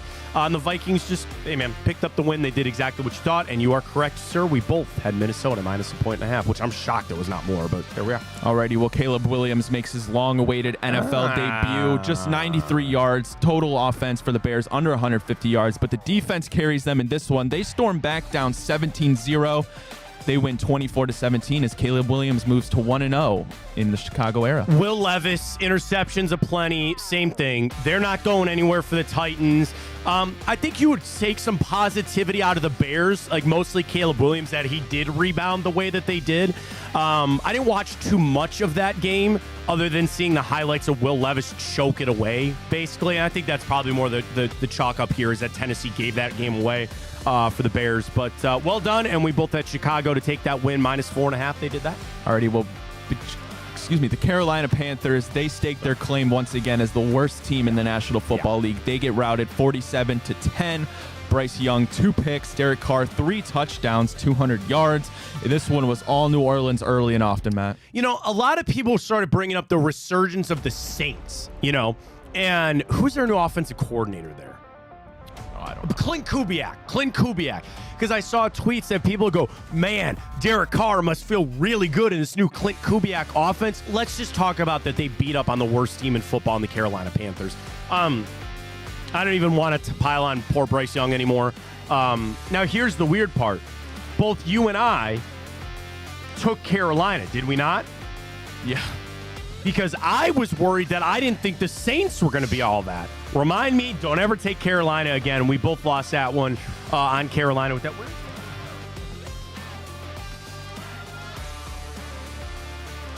put Panthers instead of Carolina. We both took Panthers on that one. I don't think there's too much to write home about the Saints. Okay, fine. The offense looked good. The old saying is you're shooting a shotgun into a cardboard box. It looks good. It proves nothing. Panthers suck. I don't think the Saints are much better. And, of course, they kick their ass because they're that bad. All right, well, no touchdowns, no problems for the Steelers as their defense carries them to this win. Chris Boswell's 6 field goals proves to be enough as the Steelers win 18-10 against the Falcons. Kirk Cousins struggles in his Atlanta debut, 155 yards, touchdown, 2 interceptions. Yeah. George Pickens leads the way with 85 yards as Steelers move to 1-0 as Justin Fields gets the impromptu start for an injured Russell Wilson. Listen, okay, number one, I feel like an idiot because I took Atlanta live minus 3.5, and of course they lose out right here. They were 3.5. Just start. We both took the loss on there. Justin Fields still isn't good. He's still not good. There were wide open passes that I saw him running, trying to make the throws. That was a loss for the Falcons. I don't know how much I feel better about the Steelers. I just think that was more of the Falcons choking that away. TJ Watt's still very good. I was being facetious when I joked about him picking up that fumble because it hit the guy that was running by, and then he picked it up. And I said, don't break that down for defensive player of the year. And I was in my head, I thought you were serious. I'm like, no, that was a good hustle play. I know. I'm just kidding. I just want to crap on TJ Watt for a second. No, I think that's more of the Falcons being shockingly bad. But good for the Steelers, I guess. Win for them. Okay, they still win the division, though. Already, but the Dolphins, they come back down 17-7. Costly end zone fumble by Travis Etienne would prove to be fatal. Dolphins win 20-17 as Jason Sanders hits a 52-yard field goal as time expires. The Dolphins escape with the win. How do you choke that out in the second half with no points? No points. For Trevor Lawrence, who only threw for 162 yards. I'm knocking Jacksonville down. Miami, little wake-up call. I think a lot of these games, you could probably say the same thing, like a little bit of a wake-up call for some of these teams. But Jacksonville, no points in the second half to lose that game. That's not what I say again. The fumble was bad. I liked what I saw of Brian Thomas, though. I like that. Yeah. And if Gabe Davis and Brian Thomas, along with Evan Ingram, can those be the leading guys there for Trevor Lawrence? I still think there's optimism to be had with Jacksonville. I have them as a playoff team. I think they're going to eventually make it. For Miami, though, hey, you woke up, came back out. Not the big game that you thought. And, of course, the biggest story on that was what? Tyreek Hill, man. What is going on? And I saw this because I know Drew Rosenhaus was doing all the media yesterday to talk about this. And I think there's a really serious point to be made. This got brought up because it was Tyreek Hill. How much does this happen to average people that doesn't get talked about? You know, what was Tyreek doing? Okay, a moving violation. All right? A moving violation. Why was he face down? Did he get kicked by one of those police officers while in cuffs? That's what they said. I didn't see the video. There's a full-on review and investigation. And I think Tyreek had a good point. This got brought up because it was Tyreek Hill. How much does that happen when it's not Tyreek Hill? You know, and that's sad. It comes back. Was that not him trying to get to the game? Was this not straight Scotty Scheffler? Him trying to go. Now, I know what happened with Scotty Scheffler was somebody unfortunately got hit, you know, in a car accident. But, like, was Tyreek, who's been in Miami for a year, does he not know where he's supposed to go or supposed to be? I don't know. It was just a really, really weird situation. I hope they'll launch an investigation, get down to the bottom of the answer. Did you bet Tyreek anytime touchdown? No, I should have. Well, yeah, that should have been a lot. Yeah, for sure. And then I saw this from some people like Jeff Darlington, because he was also at the Scotty Scheffler thing, and now he's like their certified arrest guy. Yeah, apparently he's just where the story goes. You don't want to see Jeff Darlington around your team because apparently it's not good news for him. So we'll see. But yeah, Miami woke up. Jacksonville lost that game. You can't score. You can't go scoreless in the second half and only win a game. Well, the Texans get the best of the Colts in an AFC South matchup. C.J. Stroud, 234 yards, 2 touchdowns. Nico Collins goes $117 through the air. Stephon Diggs scores twice in his Texans debut. Richardson goes 212 yards through the air, 2 touchdowns and a pick. 56 yards on the ground. He runs one in. But the the Texans start off 1-0 as they get the best of the rivals. You know, and again, Indianapolis, they were toe-to-toe with them throughout. That second half was a lot of fun to watch. It was I shouldn't say it was just like Jacksonville in that score. It was the opposite, where both those teams are going back and forth. You saw what? 2 young quarterbacks going. Here's the craziest thing was, again, Anthony Richardson. I think you said he was 9 for 19. That was it. That throw to Pierce, though. Whew. Corked that. Oh, yeah. I'm telling crazy. You, dude. When he trucked that linebacker in the end zone. Yeah. I don't know if you want him running that much, but it certainly worked. A quarterback should not be able to do that. That was a fun game. That felt like a playoff game, didn't it? Because it will be. Yeah, I think it will be. A lot of fun to watch. And again, you did it without Pittman doing so much, without, again, you know, Stephon Diggs had the 2 touchdowns, but Nico Collins had $117. Houston's scary, man. Scary good. I have them winning the South. I think something's going to be shown there with Indianapolis about how good Anthony Richardson's going to be. Again, you got to treat him like a rookie. He basically is. That's the kind of performance you wanted to see, though. Fun game to watch, though, and we split. I actually lost on Houston. You won on Indy because it was 3, and they only won by 2. Yep. Love to see him. Alrighty, well, the Chargers, they start off 1-0 in the Jim Harbaugh era. They beat the Raiders 22-10. Herbert, 1 touchdown through the air. It was caught by my boy, Ladd McConkey. But the story is J.K. Dobbins, 10 carries, 135 yards, and a touchdown. Love to see that for the Buckeye, who's been battling career injuries. Somebody had a great tweet. They go, the NFL makes interesting bedfellows where Joey Bosa and J.K. Dobbins, 2 Ohio State Buckeyes, helped Jim Harbaugh get his win there to start things off for the Chargers. Can't read too much into that. I think the Raiders are tanking this year. Minshew's just a placeholder for their quarterback of the future who they don't have. And I think it'll start to probably ramp up a little bit eventually if Devontae Adams wanting to get out of there. I know he said right now he's happy. I think very eventually he's going to want to get out of there. Not much going on with the Raiders. Zamir White, not a great debut. I know a lot of people were hyped about him. For the Chargers, that was an easy win for them. It was always going to be. Well done. Get Herbert healthy. Get him back. See what they can do. Well, it might have been a little closer than they would have liked. Sorry. Go for it. I need to do a better job of organizing these somehow. Bears, Falcons, Steelers, Bengals. Where the fuck is this game? Chargers, Raiders. Did you not write it down? We didn't pick that game. Are you sure? That was a 4 o'clock game, wasn't it? It had to have been. Yeah. I think we missed that game.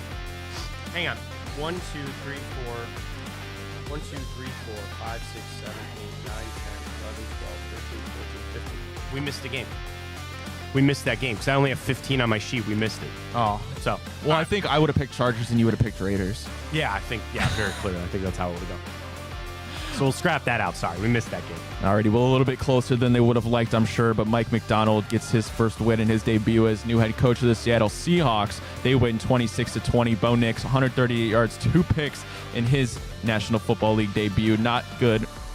Kenneth Walker goes 20 carries, 103 yards, and a touchdown. Tyler Lockett leads receiving, 6 receptions, 77 yards as Geno Smith and company get the win. Yeah, I mean, again, where there was some trepidation there for a second because Denver, you're like, oh, man, maybe they're playing here a little bit. I'd actually feel positive about Bo Nix to start. The thing is, they've got no offensive to run. They've got nothing other than Bo Nix. Their receivers are bad. Tankier from the Broncos. But again, all you need, Bo Nix, let him throw 40 times. Literally, let him throw 40 times. That's fine. He's going to throw some interceptions. It's all good. Seattle grinds it out, gets the win. That's all that really matters. I can't read too much into it, but Seattle gets it done. And I think we both took we both took Denver. But the thing is, it's a push because we got 6 even. Yes. So it's a push for us, the one that we have there for the week.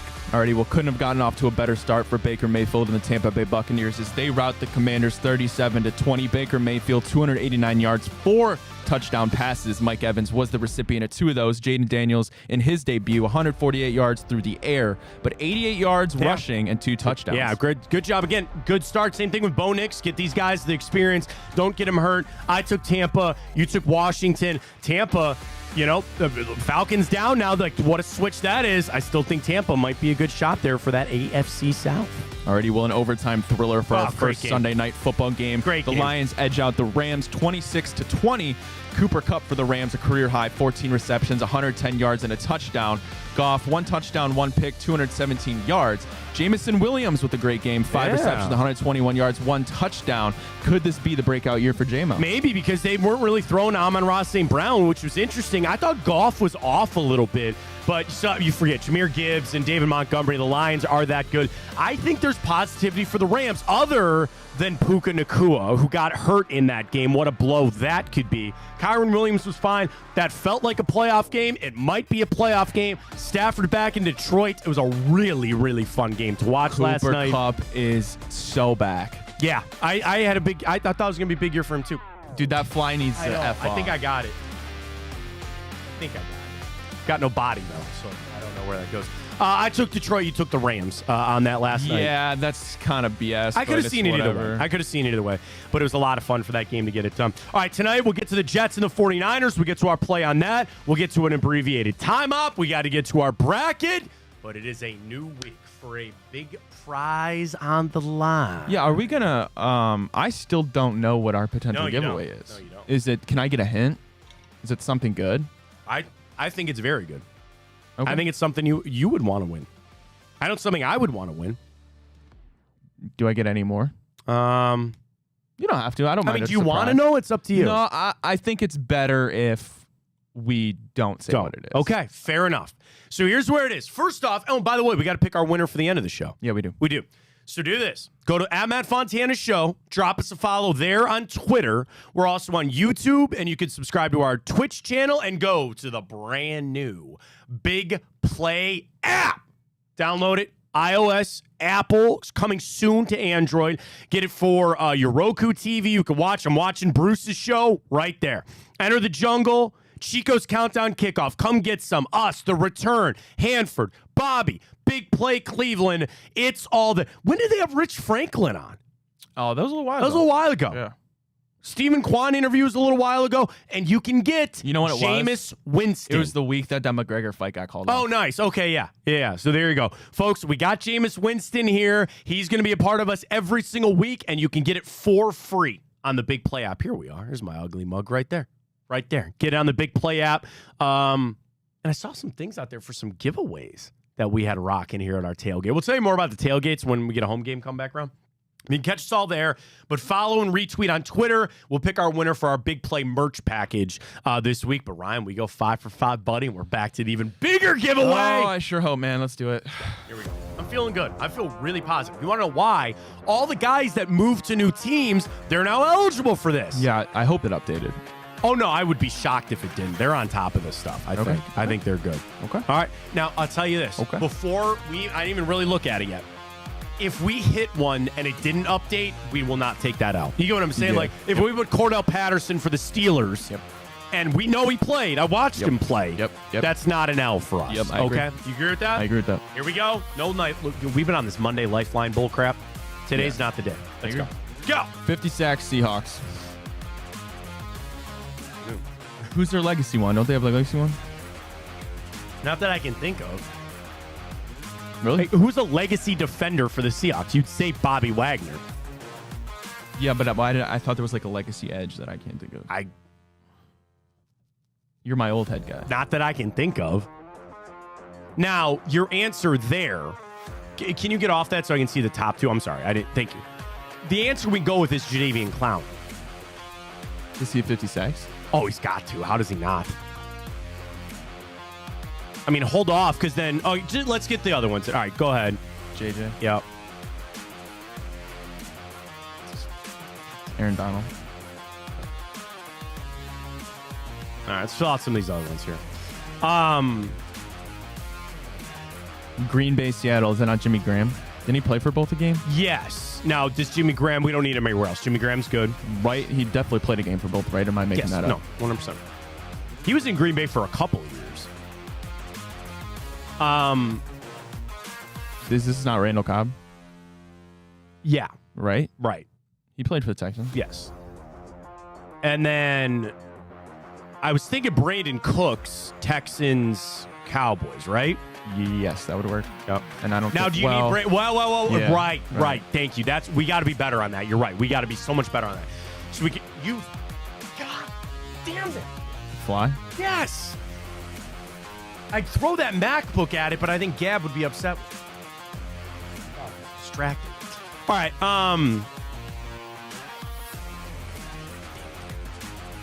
Well, can we think of another Cowboys? That's Rams? let's give it a second there. There's got to be. I'm sure there is. I'm not overly concerned about it.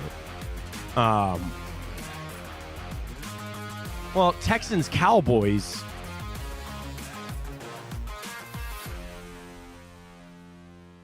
Oh, Dalton Schultz. Yeah, that's right. Yeah. So do that, then do Brandon Cooks there. I was going to say, somebody just left there. Dalton Schultz. Go Brandon Cooks there. Nice. Okay. All right. We're working through it here. Rams, Packers. Is that not Clay Matthews? The third? Did he go to the Rams? Yeah, he did. Yeah. Oh, nice. Okay. Cowboys, Seahawks.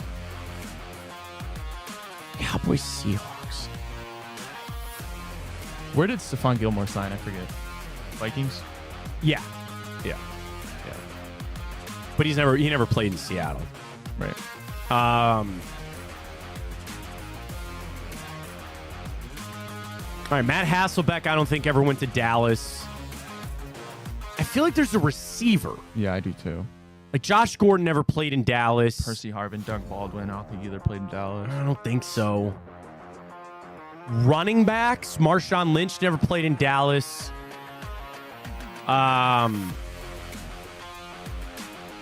R.I.P. Marion Barber, I don't think he ever went to Seattle. I think there's got to be a legacy guy. You know what I mean? Like,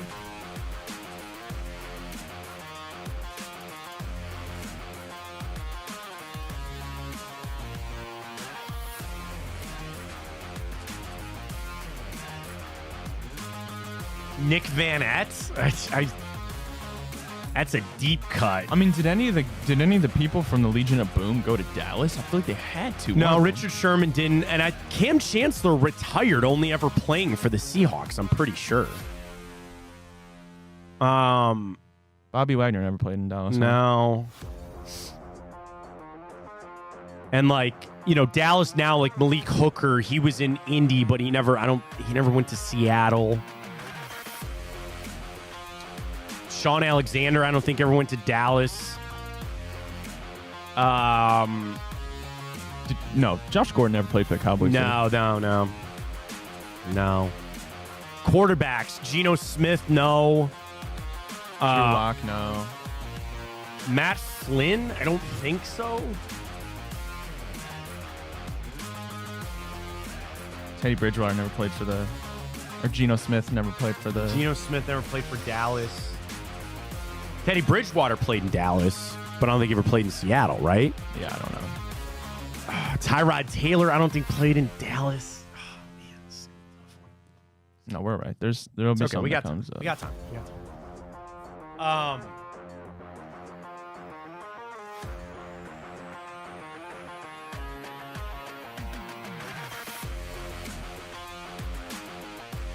Kickers? Can't think of any. Okay.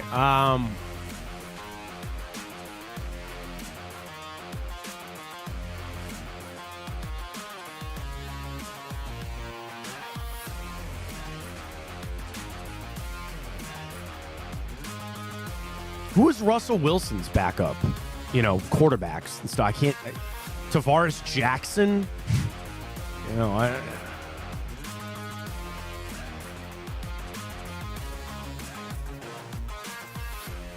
have a Hail Mary. So at least we have that. What's your Hail Mary? Nick Van Ent. Okay. He's Ohio State tight end. He was drafted into Seattle, and he's bounced around the league, and for some reason, I can picture him in a Dallas uniform. It's not good. I don't like it, but that's where we're at. Terrell Owens never played in Seattle, right? Don't think so. Damn. No. I want to say Jerry Rice, but Jerry Rice never played in Dallas either. Didn't Jerry Rice play here in Seattle? Or am I thinking about him when he was in Oakland? I think I might be thinking when he went to Oakland. Damn.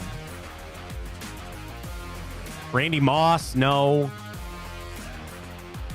Again, didn't he play a season in Seattle? I don't think so. I know. Oh, man. What about No. I need to focus in on some Dallas people. I've been thinking nothing but Seattle. Okay, Dallas.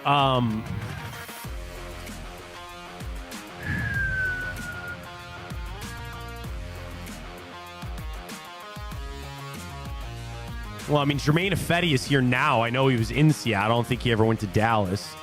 Cam Irving was in Dallas, but I don't think he ever went to Seattle. Should we just rip the 50 sacks? Yeah, go Clowney. Again, I can't think of. I feel like there's a legacy one I'm missing, but I don't know. I could be completely wrong. Not that I can think so of. Does Jadeveon have 50 sacks? I don't know how he doesn't at this point, but. All right. Okay.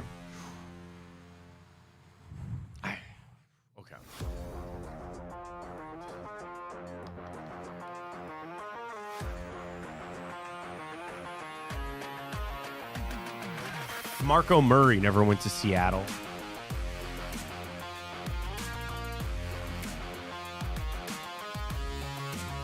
No, Herschel Walker went to Minnesota, didn't he? Yeah. How confident are you about Nick Van Ent? Not extremely. Des Bryant, he didn't play in Seattle, I don't think. I don't think he did. Are you sure? I know he played on the Ravens. Yeah, I remember that. I don't remember Des Bryant. I picture Des Bryant instantly in a Seattle Seahawks uniform. I don't know, man. I don't know. Oh, God, that's the last thing I needed to hear. That's the last thing we needed right now, but... You think you remember Des Bryant playing for Seattle?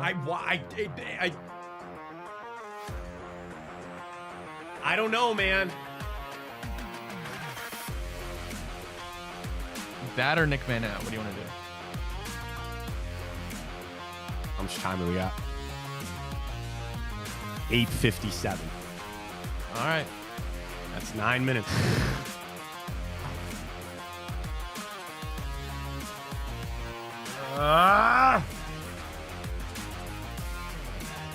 What do you want to rip?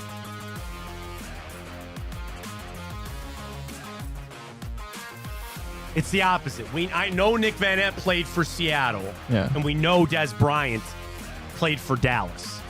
Do you see either one of them on the other side of it? If I did, I would have put it by now. I know.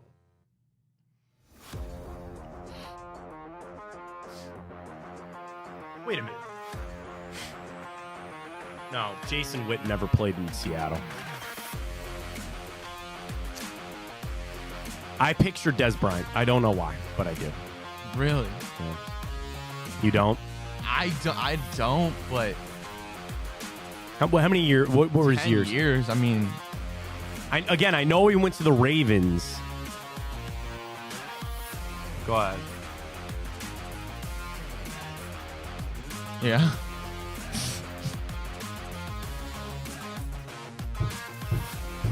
I blame myself. Go on down. It's gonna be somebody really embarrassing. Joey Galloway.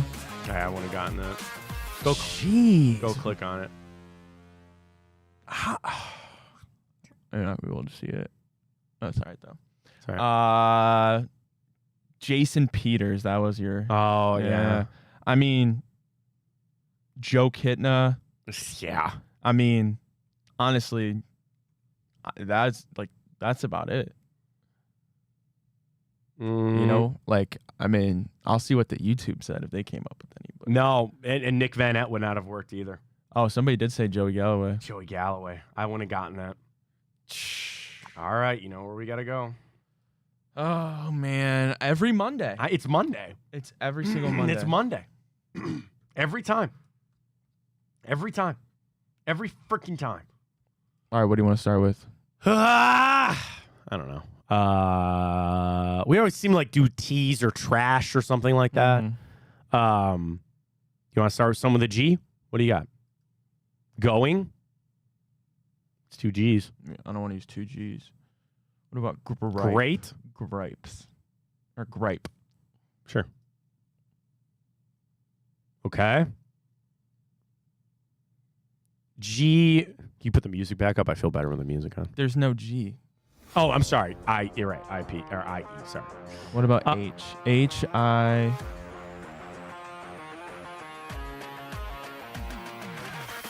Hikes?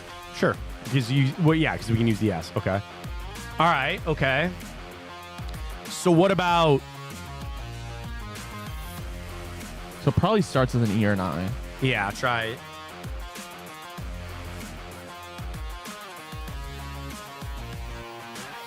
Oh, I was gonna say elite, but the I is in the same spot. Yeah.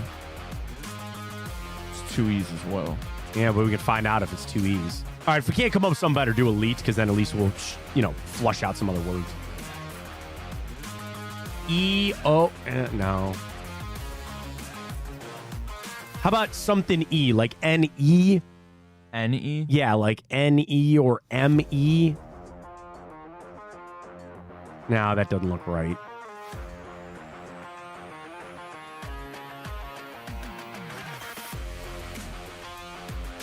What about... No, I's not in the middle. Never mind. Yeah.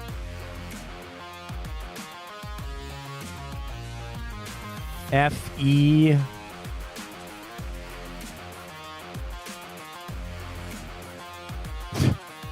Well, yeah, that's where I would guys say fail, but we don't need the E in there either. Just want to try elite. Yeah, just try it to get the word. Yeah, that's fine. Okay, so we got a T now. So the E has to be the second or third, and then I. So why not try? Oh, we put the I in the same spot. I know, but it's okay, but still. So go T-E. Something, something, I would say the T is either starting it or ending it. It's kind of how I feel on this. Maybe it ends in IT.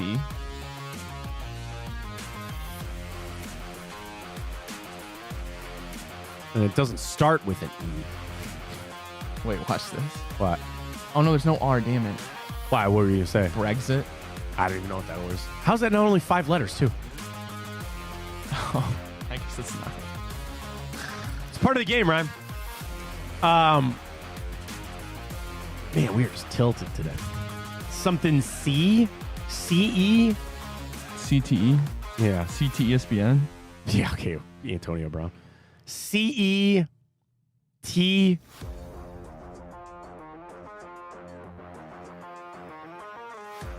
No. No. I don't even know how to make words anymore. Yeah, I know. We need to just get a word here. All right. We gotta go quick. We gotta do our I know. giveaway. We got to do giveaway. We got a lot of stuff we have to do. What about... Yeah, W. Never mind. We can do weight. Mm-hmm.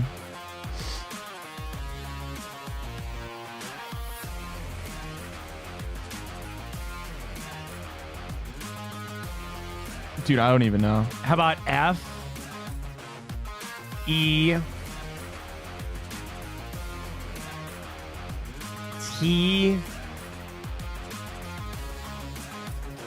Yeah, I know. Yeah. No. Oh, God.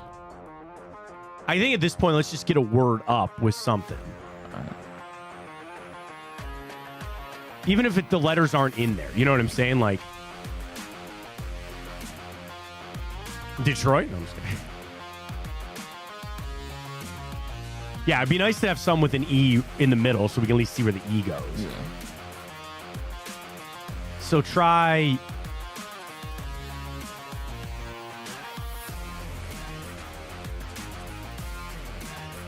F-E-T-M. Let's just do something.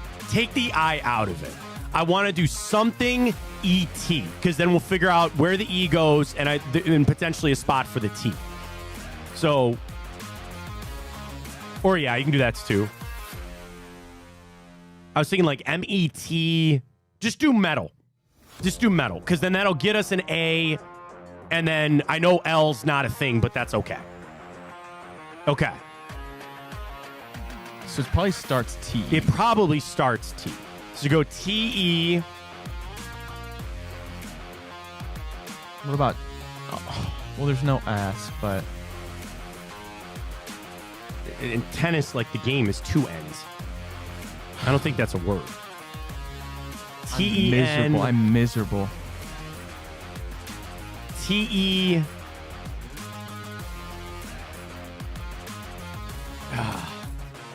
What about... No, because we know where the E goes. Oh, T-E. I'm a joke. Dude, I know. T-E. T-E. We have to move on. Like I we know. have to do I know. this. I know.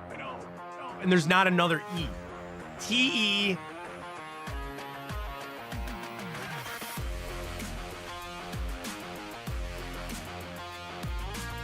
T-E.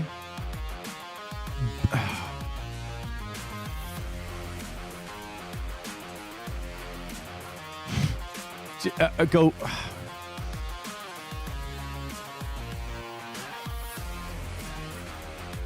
N-E. What about V-E? V-E. What about venti?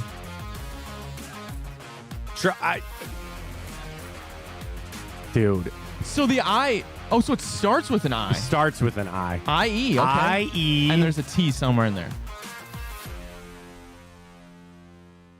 I get... Yeah, wait. Oh, no, the fourth letter could be the I. Oh, yeah. Shoot. I thought... Oh, man. So, okay, what if it's this?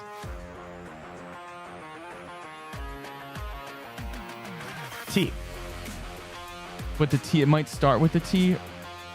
Or Well, you actually have exit there. So, could you start something? Exit? Yexit? Yexit? Begsit?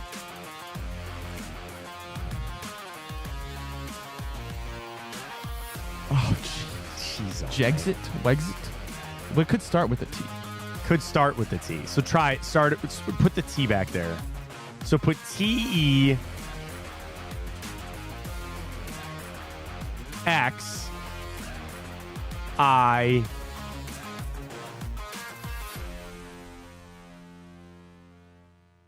Makes no sense. I can't. I got nothing.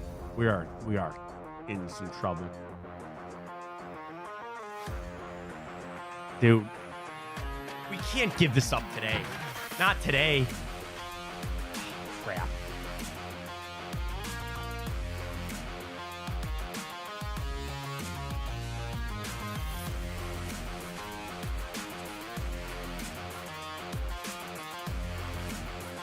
I have no idea. I know, dude. I'm so tilted right now.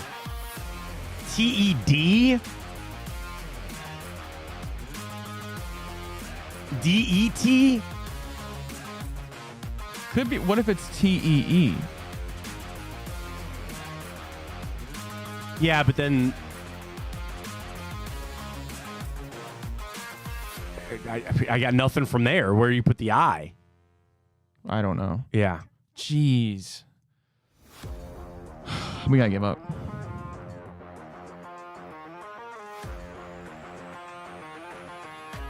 Debit. Debit? Debit, like debit card. Oh. We are ash. We are miserable. That was a Cleveland Browns performance. That was pretty bad. Oh my god. All right, you got the website to pick our winner. What is it What a called again? horrible way to end the show. That's fitting though. I can't remember. What is it? Twitter picker giveaway? Pick Twitter winner. Twitter giveaway picker. Yeah. TwitterPicker.com. Jeez, man. All right. Or Simplers, or either one, whichever one. I think we use Simplers. All right, I'll announce our bracket for this week in honor of his birthday. We didn't get the time up. We'll do best Adam Sandler movie.